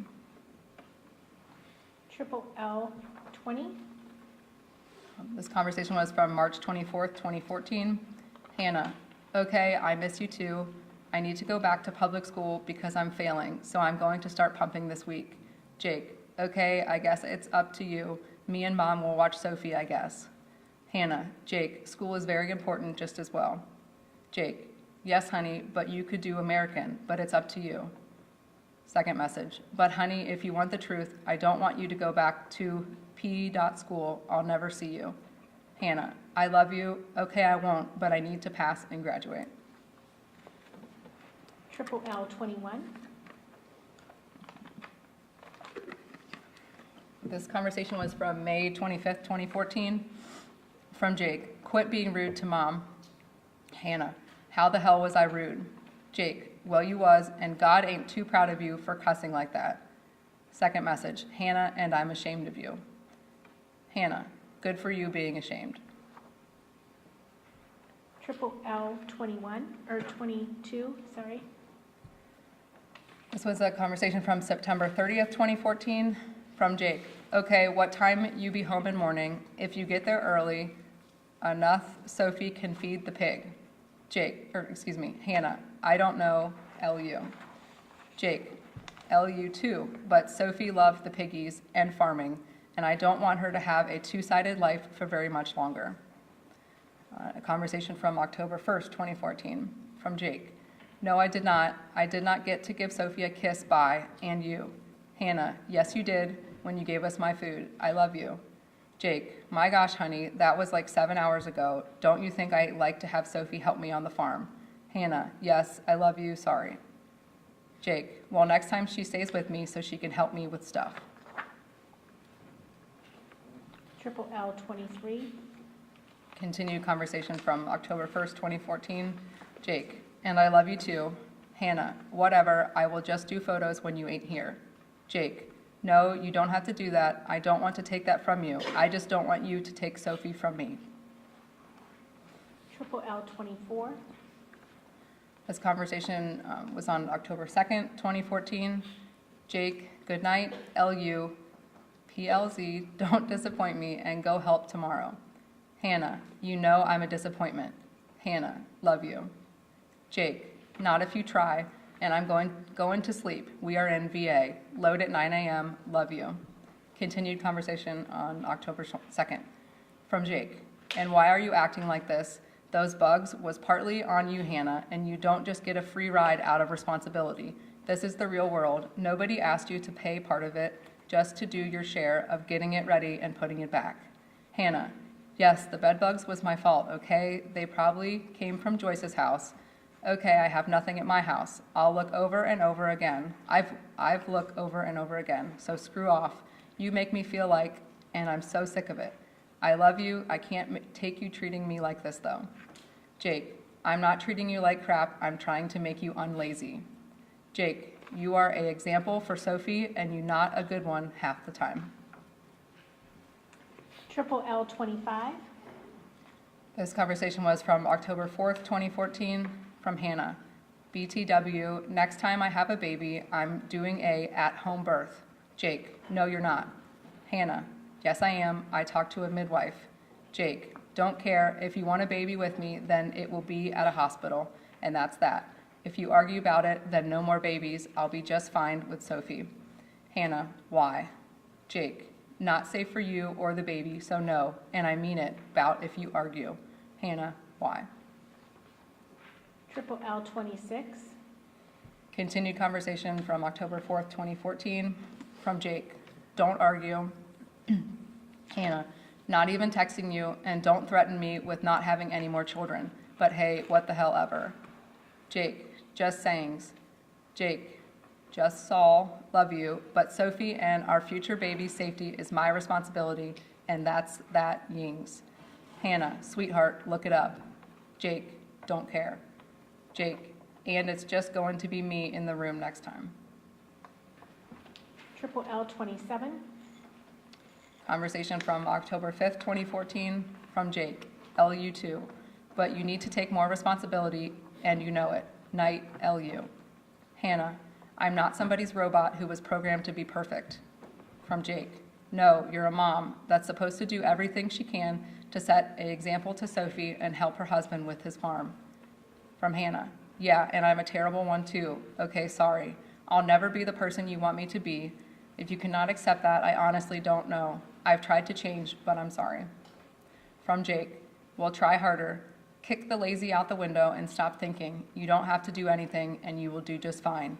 You are the person I want you to be, just sloppy at it most of the time. From Hannah, I honestly don't see as why I should change for you. You honestly do not change for me. I just don't understand. I love you with all my heart. I couldn't see you with anyone but me. Just I don't know. I feel like I'm dying because you try to control me like your little robot. And it honestly hurts down inside. That's something you wouldn't understand though. You don't have feelings nor emotions. Triple L 28. Continued conversation on October 5th, 2014. From Hannah. Like I said, I honestly just don't know anymore. I just feel like there's a lot of if cracks in our relationship. From Hannah. Like a plate that slowly keeps cracking and is going to eventually shatter unless the people are willing to work. From Hannah. I just feel like my heart has been completely torn into a million little pieces. From Jake. Really, I'm not cracking, and I mean by sloppy that you are great 4 days out of 7. You help out and do your share, and you are a great example. You robe my head, you get me stuff, you bring me drinks and food, but then you get sloppy, lazy, don't want to do anything. Hannah, I never really get to let my emotions out unless I'm mad, and we both know that. But lately, I've just been extremely sad. I don't know why. But I suck it up and put a smile on my face every day and go on with life. I don't like to be treated like a dog or like I should have been programmed to do something so perfect. That's just not who I am. I accept who you are, your life, style, etc. I don't try to change you on a daily, it says biases, like you do me. You want me to complete change who I am and everything. I'll never understand as to why you cannot accept who I am. I honestly didn't know I was such a horrible person, but I guess I was wrong about myself once again. It seems to no matter how hard I try and do anything, I can never make it right. It always has to be something. I don't know I just have a lot of emotions built up inside or what's wrong with me, but I just am really hurt. Triple L 29. Continued conversation on October 5th, 2014. From Hannah. So, please just understand and take 10 seconds to think about what you say. From Hannah. You want me to completely change for you. I think I've came a long way. I don't drink, even though you try to get me to. I don't smoke, even though I do think about it. I try my best not to curse, even though I do when I'm mad. From Hannah. And how far have you came for me? With a sad face. From Hannah. I honestly didn't know I was that bad of a person. I'm sorry. Triple L 30. Continued from October 5th, 2014. From Jake. Which the 4 good days, you're a natural farm girl. The other days, you're like a spoiled city slicker. And honey, I love you no matter what, and all you ever said was, you was a country girl, and that's what I am. What I aim to make you. You do try, and sometimes you don't. And just because you don't get it right the first time does not mean should get mad and give up. And I did change for you, too much to explain over text, but I did. And all I want is to take full responsibility of and for you, and take care of you, buy you what you need and want. So all I ask in return is to help like I ask, not be a slave robot. I love you, but being on a farm is work every day, and it has to be done. It's a responsibility, partly yours. You might as well be my wife and all that comes with me, so you want me, got to take the farm too, and you knew that. I told you from the start. I love you, I'm patient, I can wait, you will get it one day. Triple L 31. Conversation from October 10th, 2014, from Hannah. I'm done. Maybe you should think about that. I'm sick of the way you treat me. I'm not a slave. I'll do what I want, when I want, with my daughter. I have full custody. You have nothing other than what you think you have in your head. You guys have probably done talk to an attorney about that too, but I don't give a rat's batoity. You just sit down there and watch that movie with your so-called family. From Hannah. Also, I know it was delivered to you. From Hannah. An emoji of a girl and 4 gun emojis is what you wish would happen. From Hannah. Also, I'm not doing anybody's stuff but mine and Sophia's from now on. That's it. I'm going on strike. You guys think I do nothing now. Wait for the days ahead. I got you, with another face emoji. From Hannah. 11/12/92 4797 means nothing anymore. You're a douchebag to me. I'm not perfect. Why should I have to act like a perfect person? Nobody in the house is perfect. We all make mistakes. We all fall down. Oh, wait. When Hannah does, it's the end of the mother crackin' world. From Hannah, I got you right where I want you to. From Hannah, so-called family, so-called family, so-called family, so-called family, so-called family, so-called family, so-called family, so-called family, so-called family. Triple L 32. Conversation from October 29th, 2014, from Hannah. What? I just want to stay for one night. Can't you as well? From Hannah. I guess you're just going to be mad. From Hannah. Why can't I just stay at my house for one day? You're fine. I'll be back tomorrow. From Jake. You will see fine. Hannah, you have her every day. I don't, and I'm the one that goes to work, not you. So when I'm home, I'm staying at my house, and so is Sophie. Now I mean it. Hannah, you break this, and we are done. I won't pay for you or do anything for you at all. From Jake. I'll be gone all week next week. You will have plenty of time to spend up there. And then Triple L 33. So this indicates there was a transition to another version of the backup, but the same messaging between Jake Wagner and Hannah Rhoden. Okay. And then Triple L 34. This conversation was from March 15th, 2015, from Hannah, because I'm not willing to change either, are you? From Jake, we can work it out, Hannah, I still love you. From Hannah, I don't know. Jake, we can have a cabin, you can go to college and get a job. From Hannah, I don't want to live on that property. I don't have to live 100 feet away from my dad. Why can't you do the same? Triple L 35. Conversation from March 16th, 2015, from Jake. Hannah, it's not you crawling back. I'm asking you to come back. From Hannah, I'm not Jacob. I told you eventually I will want to come back, and that won't happen. From Jake, why won't you come back? Hannah, because I'm getting my life on track, and I need my space. But yeah, we aren't together, so by all means, screw whoever you want, but I'll keep to myself. From Jake, and just how long do you think it will be before you want to come back? From Hannah, probably a while. My college is 18 months. From Jake, well, Hannah, I'm not going, this is TJ, tell you that I won't take you back, because I do LU, but it will depend on what you tell me when you say you want to come back. Triple L 36. Conversation from March 18th, 2015, from Jake, yes, baby, we need to be a family. From Hannah, why? From Jake, because why we love each other and suds. Additionally from Jake, how is my baby? From Hannah, she's asleep. From Jake, oh, I really hope you see, TGAT, we need to be a family. Triple L 37. Conversation from March 19th, 2015, from Jake, I'm back, and why can't you just kiss me and tell me you love me with a sad face? From Jake, those generic diapers are too small for suds, and she wears Huggies and Huggies only, so you can go buy new diapers and get rid of those generic ones. From Hannah, she doesn't have that, they are Pampers. From Hannah, but I'm in class, got to go. From Jake, too small, buy Huggies size 4 slip-ons. Triple L 38. Additional conversation from March 19th, 2015, from Jake. You need to think about it, baby, with a sad face. From Jake, baby, please, I love you. Don't you love me? From Jake, PLZ. From Jake, I can't love anyone else, baby. You are the only one. Additionally, from March 19th, 2015, from Jake, do you want to be alone? Because I don't. We can make it work. We can be happy, with a sad face. From Hannah, I don't want to be with you. You hurt me. From Jake, baby, PLZ, you hurt me too.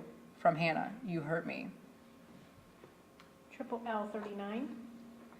Continued conversation from March 19th, 2015, from Jake, I don't want to be alone forever. From Hannah, you won't be, you will find someone. From Jake, no, I won't. I don't want no one else. I want you. Hannah, I'm sorry you pushed me away. From Jake, then how can I bring you back? From Hannah, you can't. Triple L 40. Conversation from March 20th, 2015, from Jake. Are you with a guy? Hannah, I'm asleep. From Jake. Me and Suds would love to be a family right now.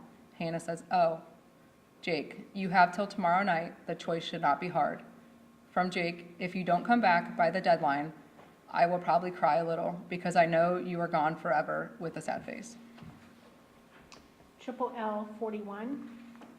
Continued conversation from March 20th, 2015, from Jake. You are going to lose me forever, Hannah. Don't you feel anything for me? From Jake. Suds likes Caesar salads. Hannah, I know. Jake, stop annoying me. Hannah, do you not want to be with me? Hannah, obviously I done left. Jake, but do you not want to be with me forever? Hannah, whatever. I let because of why you did. Jake, but I'm sorry though. Sorry.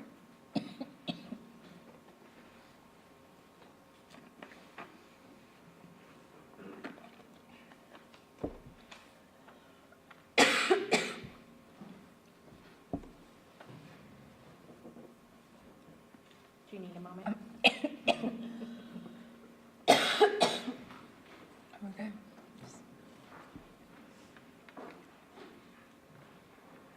Okay.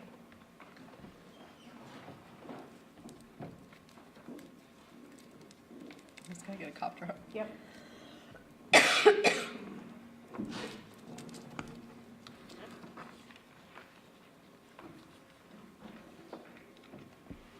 Okay. Okay. Okay, sorry. So the last line of Triple L 41. But I'm sorry though. Okay.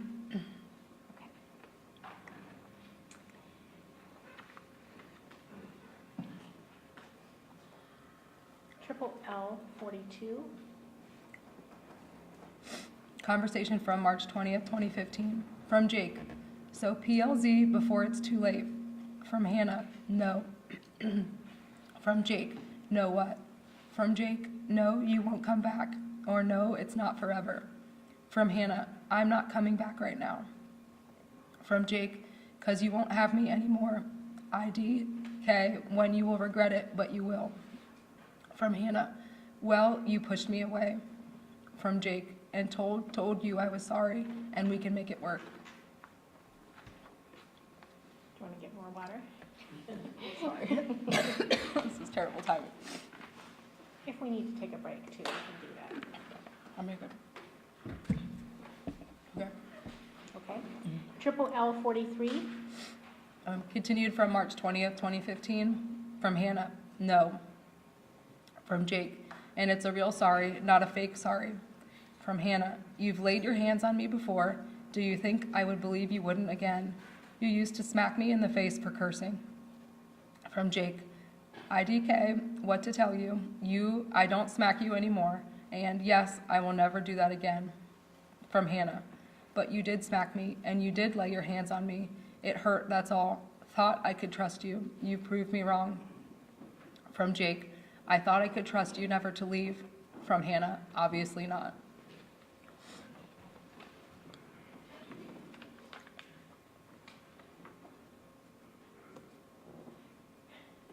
Triple L 44. Another indicator that it switched to a different version of the backup for this portion of the conversation. And Triple L 45.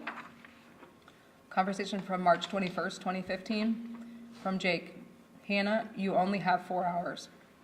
Jake, honey, please. It's almost too late. Please tell me something. Hannah, is it? I told you I walked away. Jake, please give me your answer in the morning. Hannah, okay, I walked away. Why can't you accept that? Jake, 'cause I can't. Continued from March 21st, 2015. From Jake, also, I could never have a son without you because I only have Suds half the time. And I would have other kids all the time, which would make Suds think I love my other kids more than her. So I will not take the chance of that. So I can't have a son without you, and I'll never love someone else. You're the only one, so please come back. BS Family W.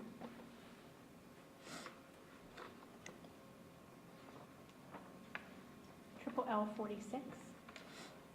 Continued from March 21st, 2015, from Hannah. I don't want to come back. I want to finish getting my life on track. From Jake. Hannah, you are hour to time. It's now or never. From Jake. You can still get your GED and college and job. From Hannah. No, I cannot. And if I come back, you would do the same thing. From Jake. What would I do? From Hannah. Butt me and be mean to me. From Jake. No, I won't. And why can't you go to college and get a job with me? Hannah. Because you wouldn't let me when I was there to start with.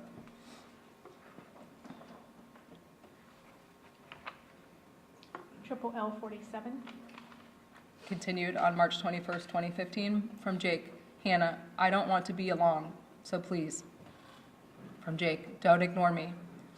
Hannah, you did it to yourself. From Jake, Hannah, I hope you understand what happens after today.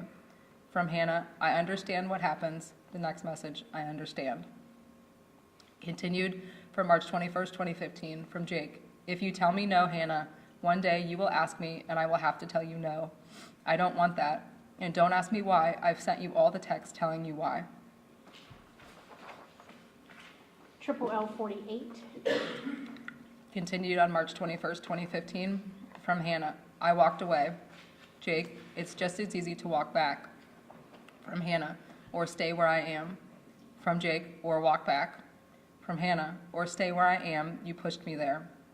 From Jake, or walk back here and we can be happy. From Hannah, I'll never be happy there. Continued on March 21st, 2015, from Jake. Hannah, I was only a jerk when I asked you for help and you didn't help me. Triple L 49. Continued from March 21st, 2015, from Hannah. I told you, I walked away for a reason. I'm not coming back. I'm sorry. I still want to be friends. From additional message, for the sake of Sophia and get along.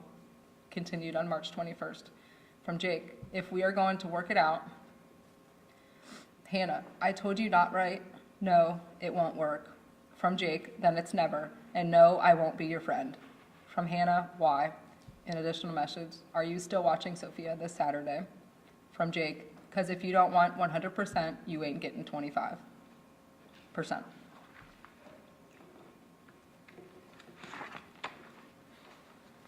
Are you sure you don't want a break? I'm okay.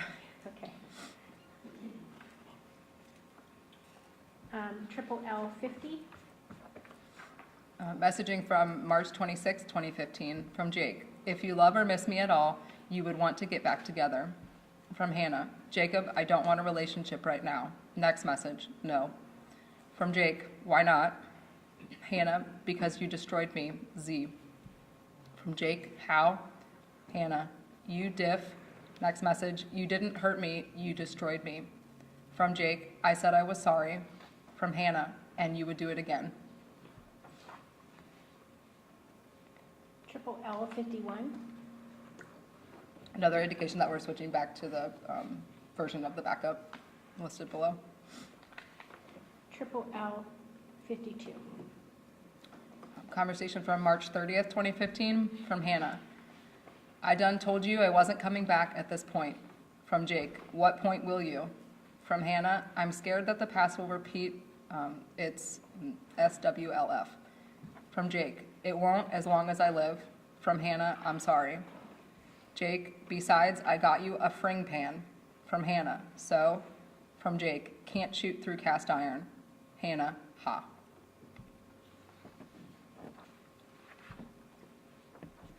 Triple L 53. Additional conversation from March 30th, 2015, from Jake. It's a nice day out. I hope you don't have suds cooped up in the house. From Hannah, she's doing great, she's playing. From Jake, because it's a good day, she needs to be outside.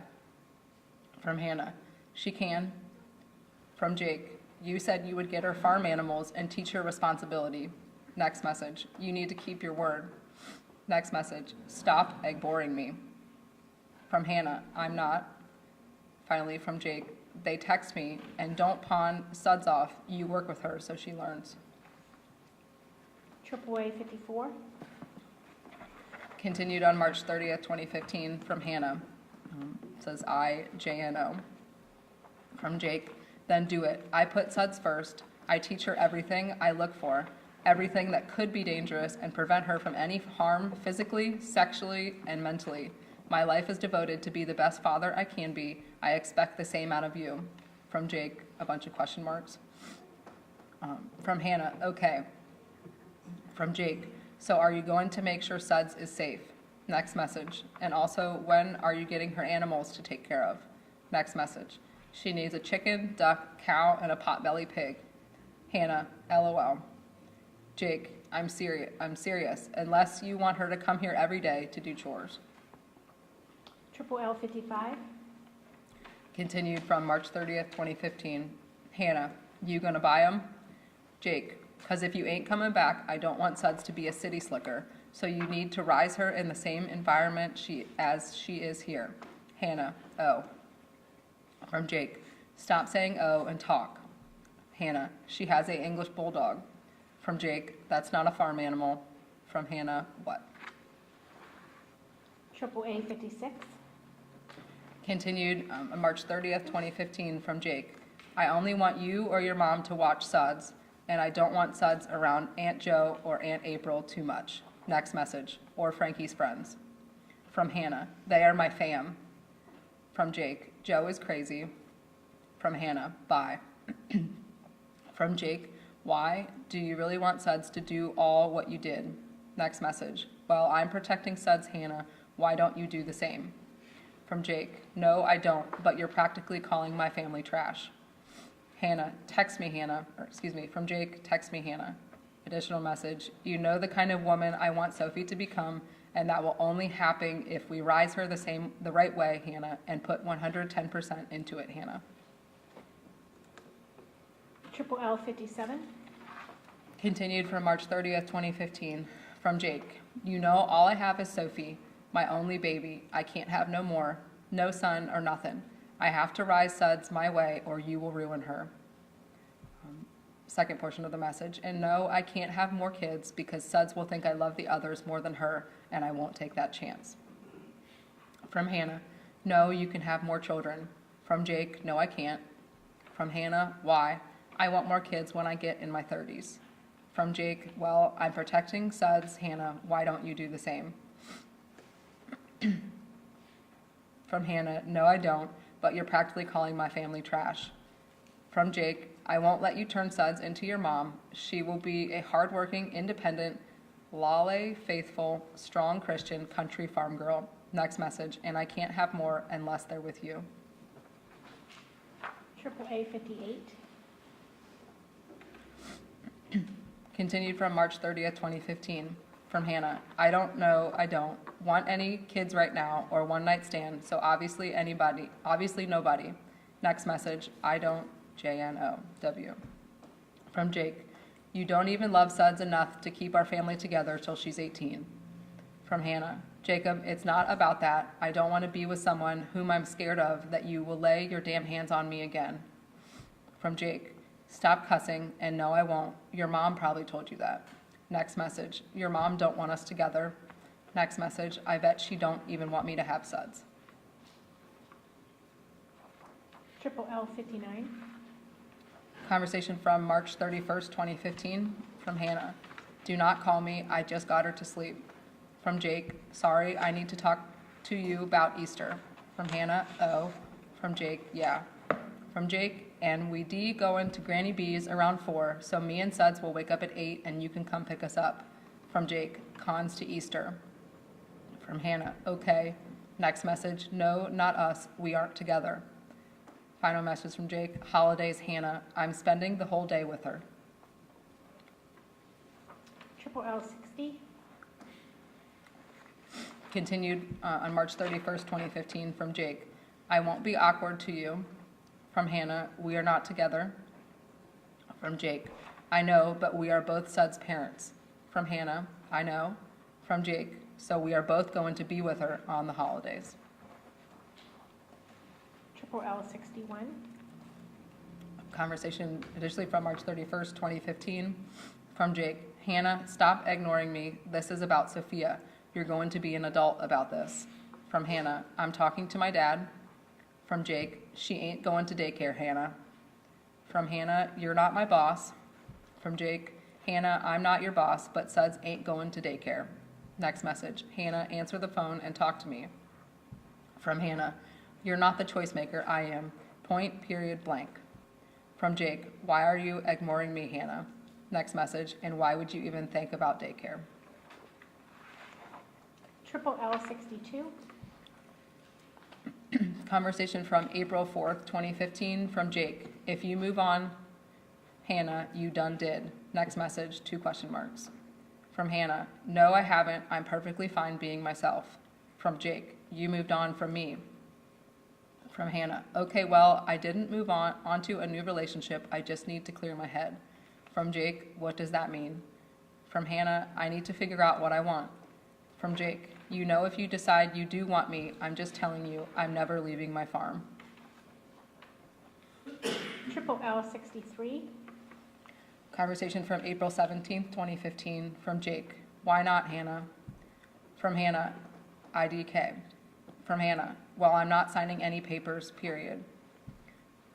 From Jake, what papers? The only thing we sign is our agreement to the 50-50, that's it. And you're going to read it before we sign it. I'll bring my computer when I pick her up tomorrow so you can read it. From Hannah, I don't have to sign it. From Jake, do you want to write it out yourself? Triple L 64. Another cover sheet indicating the backup source information. And Triple L 65. Conversation from June 9th, 2015, from Jake. Why you ignoring me? Do I not mean anything to you? Next message. Don't you love me, miss our love? Next message. Hannah, next message. Tell Sud I love her. Next message. And I still love you, though I think you don't love me. From Hannah, I don't want to be with you. I have other things to worry about. Sorry. From Jake, what did I do wrong? And do you mean you never want me back? From Hannah, I just don't want to be with you. You have Brianna anyways. Not right now. Sorry. Triple L 66. Continued conversation from June 9th, 2015, from Jake. I want to talk to Sophie. Next message. Hannah, if you don't want me, you could at least tell me why. From Hannah, because I don't want a relationship. You hurt me mentally, physically, and emotionally. You have Brianna, so you'll be fine in due time, child. From Jake, I'm sorry. I just need to know if you do want me. I don't care when. I just want you. Hannah, I'm sorry. I lied. From Jake, just talk to me. From Hannah, no. Triple L 67. Continued on June 9th, 2015, from Jake. I need to have one more talk with you about us, and I won't bother you again till you're ready, or if you want me. But we do need to talk about other stuff. I got a lot of papers we need to fill out for the lawyer about child support and income. Next message, sex. Next message, Hannah. Next message, Hannah. Tell Suds I love her and answer the question mark PLX. From Hannah, I did tell her you love her. I've said it once before that I'm not signing a paper. Next message, I told you I wasn't signed a paper, that it was a waste of money.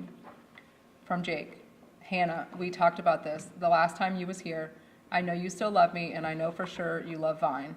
I think you love my fam, but still, if you make me fight for my half, you will lose your right to see Vine and lose me forever. Triple L 68. Continued conversation on June 9th, 2015, from Jake. Just tell me, the truth hurts, but it's better than being lied to. From Hannah, the truth does hurt, but it's better than being lied to. I don't want to sign Sophie over. I'm her mother, and you have Brianna. From Jake, I don't have her, Hannah. I want you, but you don't want me, and Suds is half mine, and if you want me, just tell me. Continued on June 9th, 2015, from Jake. I could die. I mean, what's a life without the only you love? From Hannah, not your farm, and it's a living hell. From Jake, what's a living hell? Living without the one you love? Question mark. From Hannah, yeah, you would say so. Triple L 69. From June 10th, 2015, from Jake. Tell Suds I love her, and whatever Tabby tell you, IDC, It's what she likes to eat. We need to know, okay? This is about Bullvine, so please promise me you will. June 10th continued. From Jake, you got a pic of the MSG of Tabby saying she smokes pot. If you do, I need it. Next message. Resend it, please. That's very important. June 10th continued. From Hannah, I know you're probably setting me up as well. From Jake, no, I'm not. Why would you even say TGAT? I want you to come home, Hannah. Next message. I love you. From Hannah, yeah, whatever. Triple L 70. Conversation from June 12th, 2015, from Jake. Tell Suds I love her. Next message. And I miss her. What time do I get her tomorrow? From Hannah. What time was she picked up last Saturday? 3 o'clock? From Jake. We do everything we agreed on and put in that paper. From Hannah. I never agreed to anything on paper. That's where you're wrong. I haven't signed anything and I won't be signing anything. I'm being fair. So at this point, next message, I see no reason for me to even think about signing a paper. You get her with no problems. Triple L 71. Another additional cover sheet indicating the source of the messages. And Triple L 72. This message was from June 24th, 2015, from Jake. Will send it, and passwords. Help protect your nephew and stop acting like this. Stop living day to day. Live for the future. That's what I do. I can say without doubt, I'm the best father in the world. Can you say the same about yourself? If the answer is no, then fix it. One of the things you have to change is to become the example Suds needs. Next message. I don't want to be the better parent, Hannah. I want us to be equal. Tell Suds I love her and miss her. Triple L 73. Another cover sheet indicating the source of the messages. And Triple L 74. Conversation from July 9th, 2015, from Jake. Hannah, she has not put her hand in her poop in a couple weeks. From Hannah, Jake, yes, and where did she learn it? From Jake, Hannah, are you saying you don't want Bullvine to be around her? From Hannah, no, I'm not saying that. I'm saying she needs corrected when she does it. I wouldn't take her away from Vine. From Jake, well, good. I so spank her. BTW, do you make her help with work? And it says choirs. She helps me, and I want her to learn to be a hard worker. And do you read your Bible? And do you tell Suds about Jesus? From Hannah, I'll tell her about God. I don't read my Bible much, you know that. She helps clean the house, and then she destroys it, and I clean it again. From Jake, make her clean with you. From Hannah, we sweep together, put her toys up. From Jake, I want her to be like me, religiously, and the will to work like I do. You can't tell me, TGATS, a bad thing either, and you should want the same thing. Triple L 75. Conversation from July 11th, 2015, from Jake. And you jet that pithead around my daughter. Next message, pot. From Hannah, he doesn't smoke pot. I lied about that. From Jake, you let him around Sophie.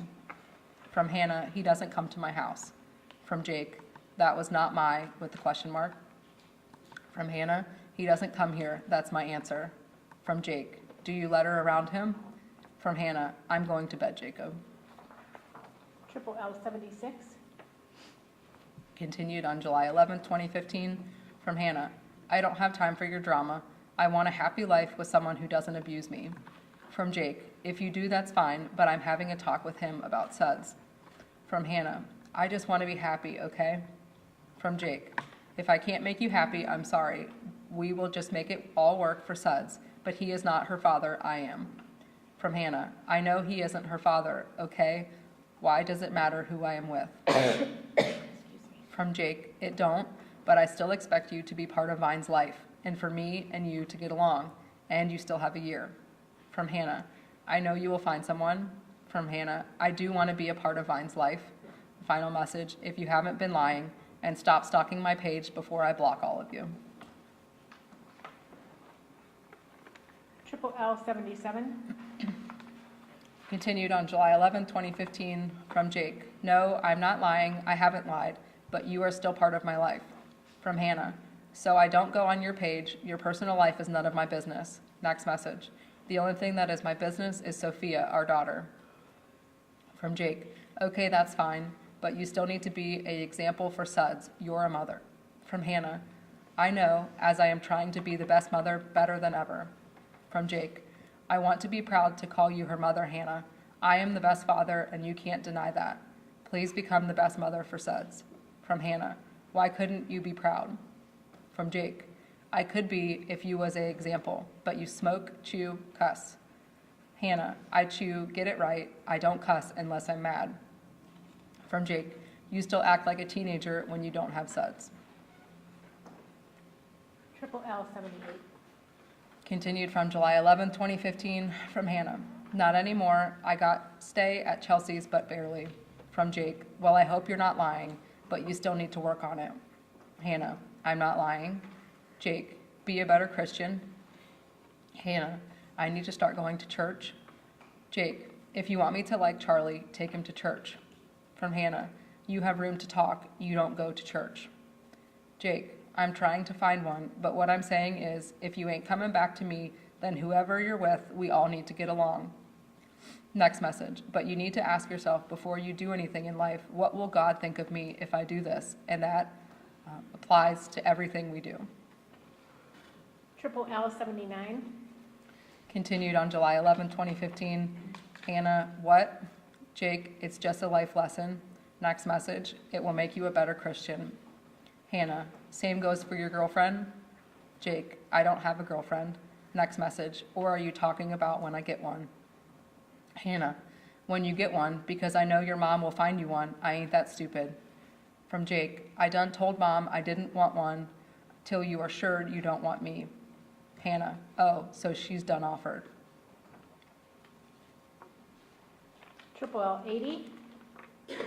Continued on July 11, 2015, from Jake. No, I told her when you left. From Hannah, oh. Jake, Mom, no, I'll ask her when I'm ready, but you have a year and that's how long I'll wait. From Hannah, without sex, you're right. Jake, I said a girlfriend. Hannah, exactly. Jake, I'm not looking for it anymore though.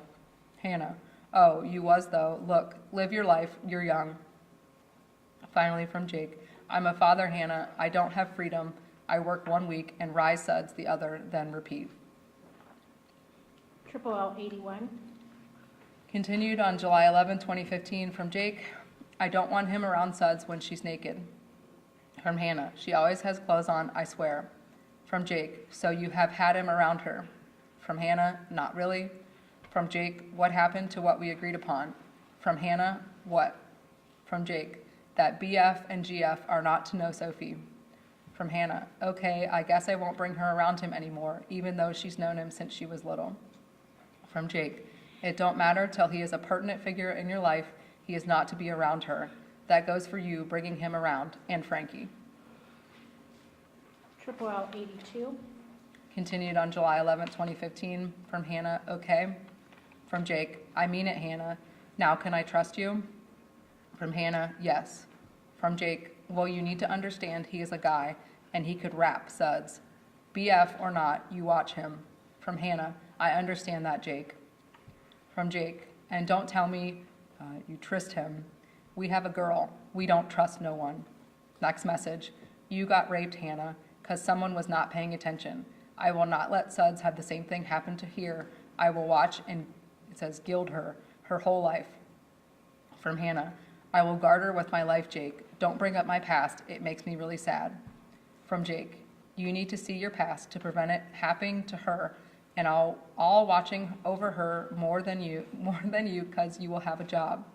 You should be happy that I'm able to be with her that much. Triple L 83. Conversation from July 13th, 2015, from Hannah, what is she doing? From Jake, cooking, says BRECFEATST. From Hannah, Sophia is, keep her away from grease.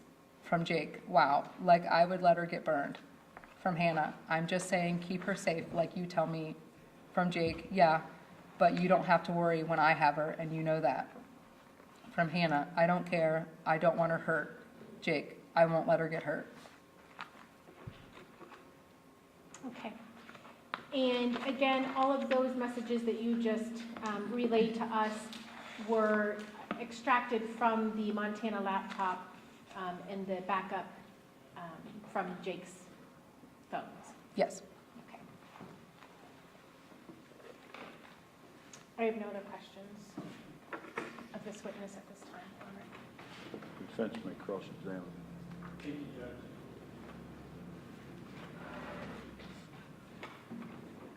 Ma'am, just so I'm certain, those messages you just read, those were screenshots, is that right, from a computer? Those are actual messages. So there's, on the laptop itself, there were backups of Jake Wagner's iPhones. The messages that were in that presentation came from the SMS messaging as part of the backup that was found on the iPhone. So they weren't screenshots, they were actual messages. Okay, and they were obtained from the laptop that was seized in Montana, right? Yes. Angela's laptop? It was, we referred to it as the Wagner laptop. I don't know, wouldn't call it just Angela's laptop. Okay, the Wagners, yep. It was located in their vehicle. I mean, there were different sources of information on the laptop itself. Jake's iPhone, Angela's iPad pictures, you know, there were pictures of the family, so I can't say for certain that it was Angela's laptop. Okay, and those text messages was from something from Jake's phone, is that right? Yes, the understanding is that when you plugged the phone into the laptop, iTunes would create a backup of the content of the phone.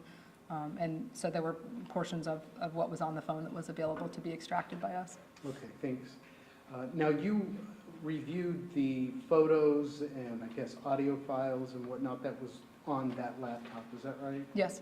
Okay. Your Honor, may I approach? Yeah. I'm going to hand you what has been previously marked as Wagner Exhibit 33. Would you take a look at that? And does that appear to be one of the photos that you found on that laptop? It could have been. I don't remember explicitly there were hundreds of thousands of images that we reviewed on that laptop. I certainly remember information about a GoFundMe that we located on either the phones that were found on the laptop or the laptop itself.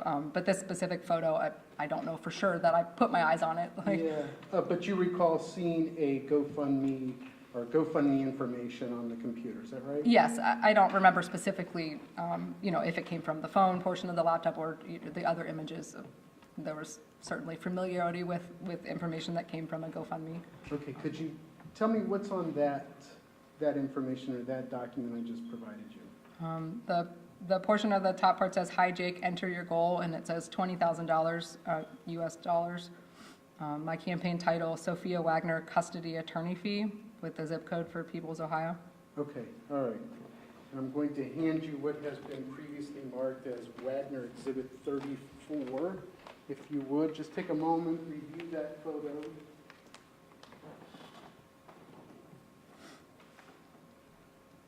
You able to read that? Yeah. Okay. And is that appears to be connected with the GoFundMe account? Yes, it appears to be the bio or the story that you would see on a GoFundMe page. And what does it say? It says, "Tell your story," and then, would you like me to read the whole thing? Yes, please. "This is our story. My daughter is Sophia Wagner. She is also the daughter of Hannah Rhoden. Unfortunately, Hannah Rhoden was one of the victims of the Rhoden family in Pike County, Ohio, where 8 members of the same family were murdered. Before the death of Sophia's mommy, I only had my daughter half the time. In parentheses, I wish I could have had her more, but Hannah and I were separated. Now I need help financially with all the attorney fees and expenses and extras to help her cope with the loss of her mommy and to acquire full custody of her. She is only 2.5 years old. These were not expenses I was supposed to have. I was just supposed to be able to spend time with her and give her a happy childhood. Now I have to work extra hours and do not get to see her much. She is asleep when I leave for work and usually asleep when I get home. Weekends are all we have, basically. Sophia and I are just asking for enough to settle the fees that we acquired due to the horrific tragedy to her mommy. We want to get our lives back. I hate seeing my daughter cry." All right, thank you. I'm now going to show you what's been previously marked as Wagner Exhibit 35. Let me know if you recognize that photo.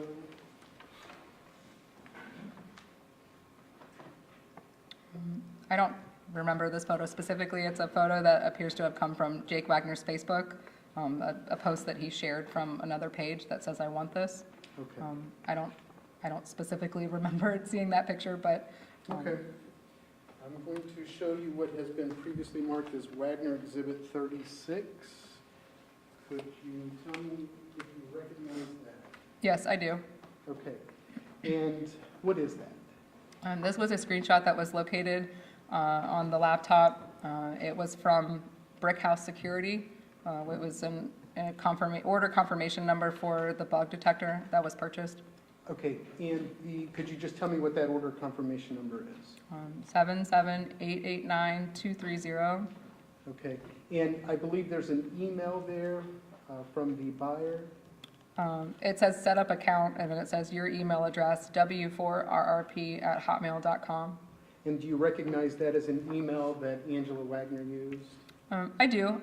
It was listed in one of the phones as like a home email. I believe Angela was the predominant user of it, but I can't say she exclusively used it. Okay, thank you. And I'm going to show you what's been marked as Wagner Exhibit 37. You recognize that photo as one of the pictures saved on the laptop? I do recognize this photo, yes.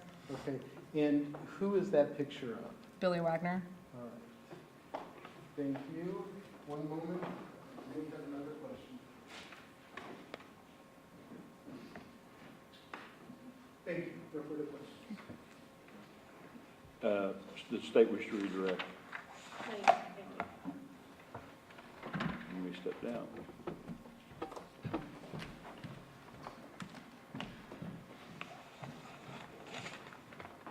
It's the court's understanding that we have no more witnesses to be heard today. Is that correct? That is correct. So does counsel wish to put anything on the record before we adjourn for the day? Either side? No, thank you. Ladies and gentlemen, we will be adjourning for the day. We will be resuming our hearing, our trial tomorrow morning at 9 o'clock. At that time, you're to be present at the jury room to be brought up to the court, courtroom by court personnel. You'll be going home.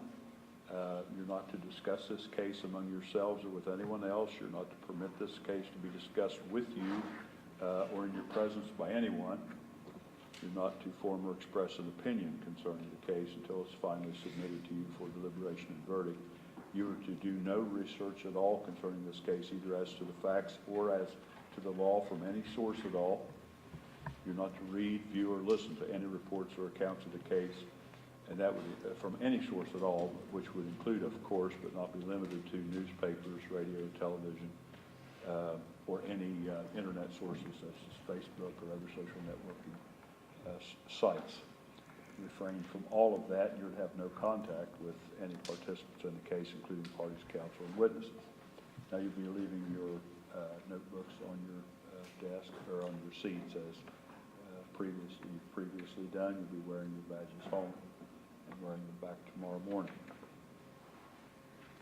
Anything further from counsel for either side? All right, then we are adjourned until 9 o'clock tomorrow morning.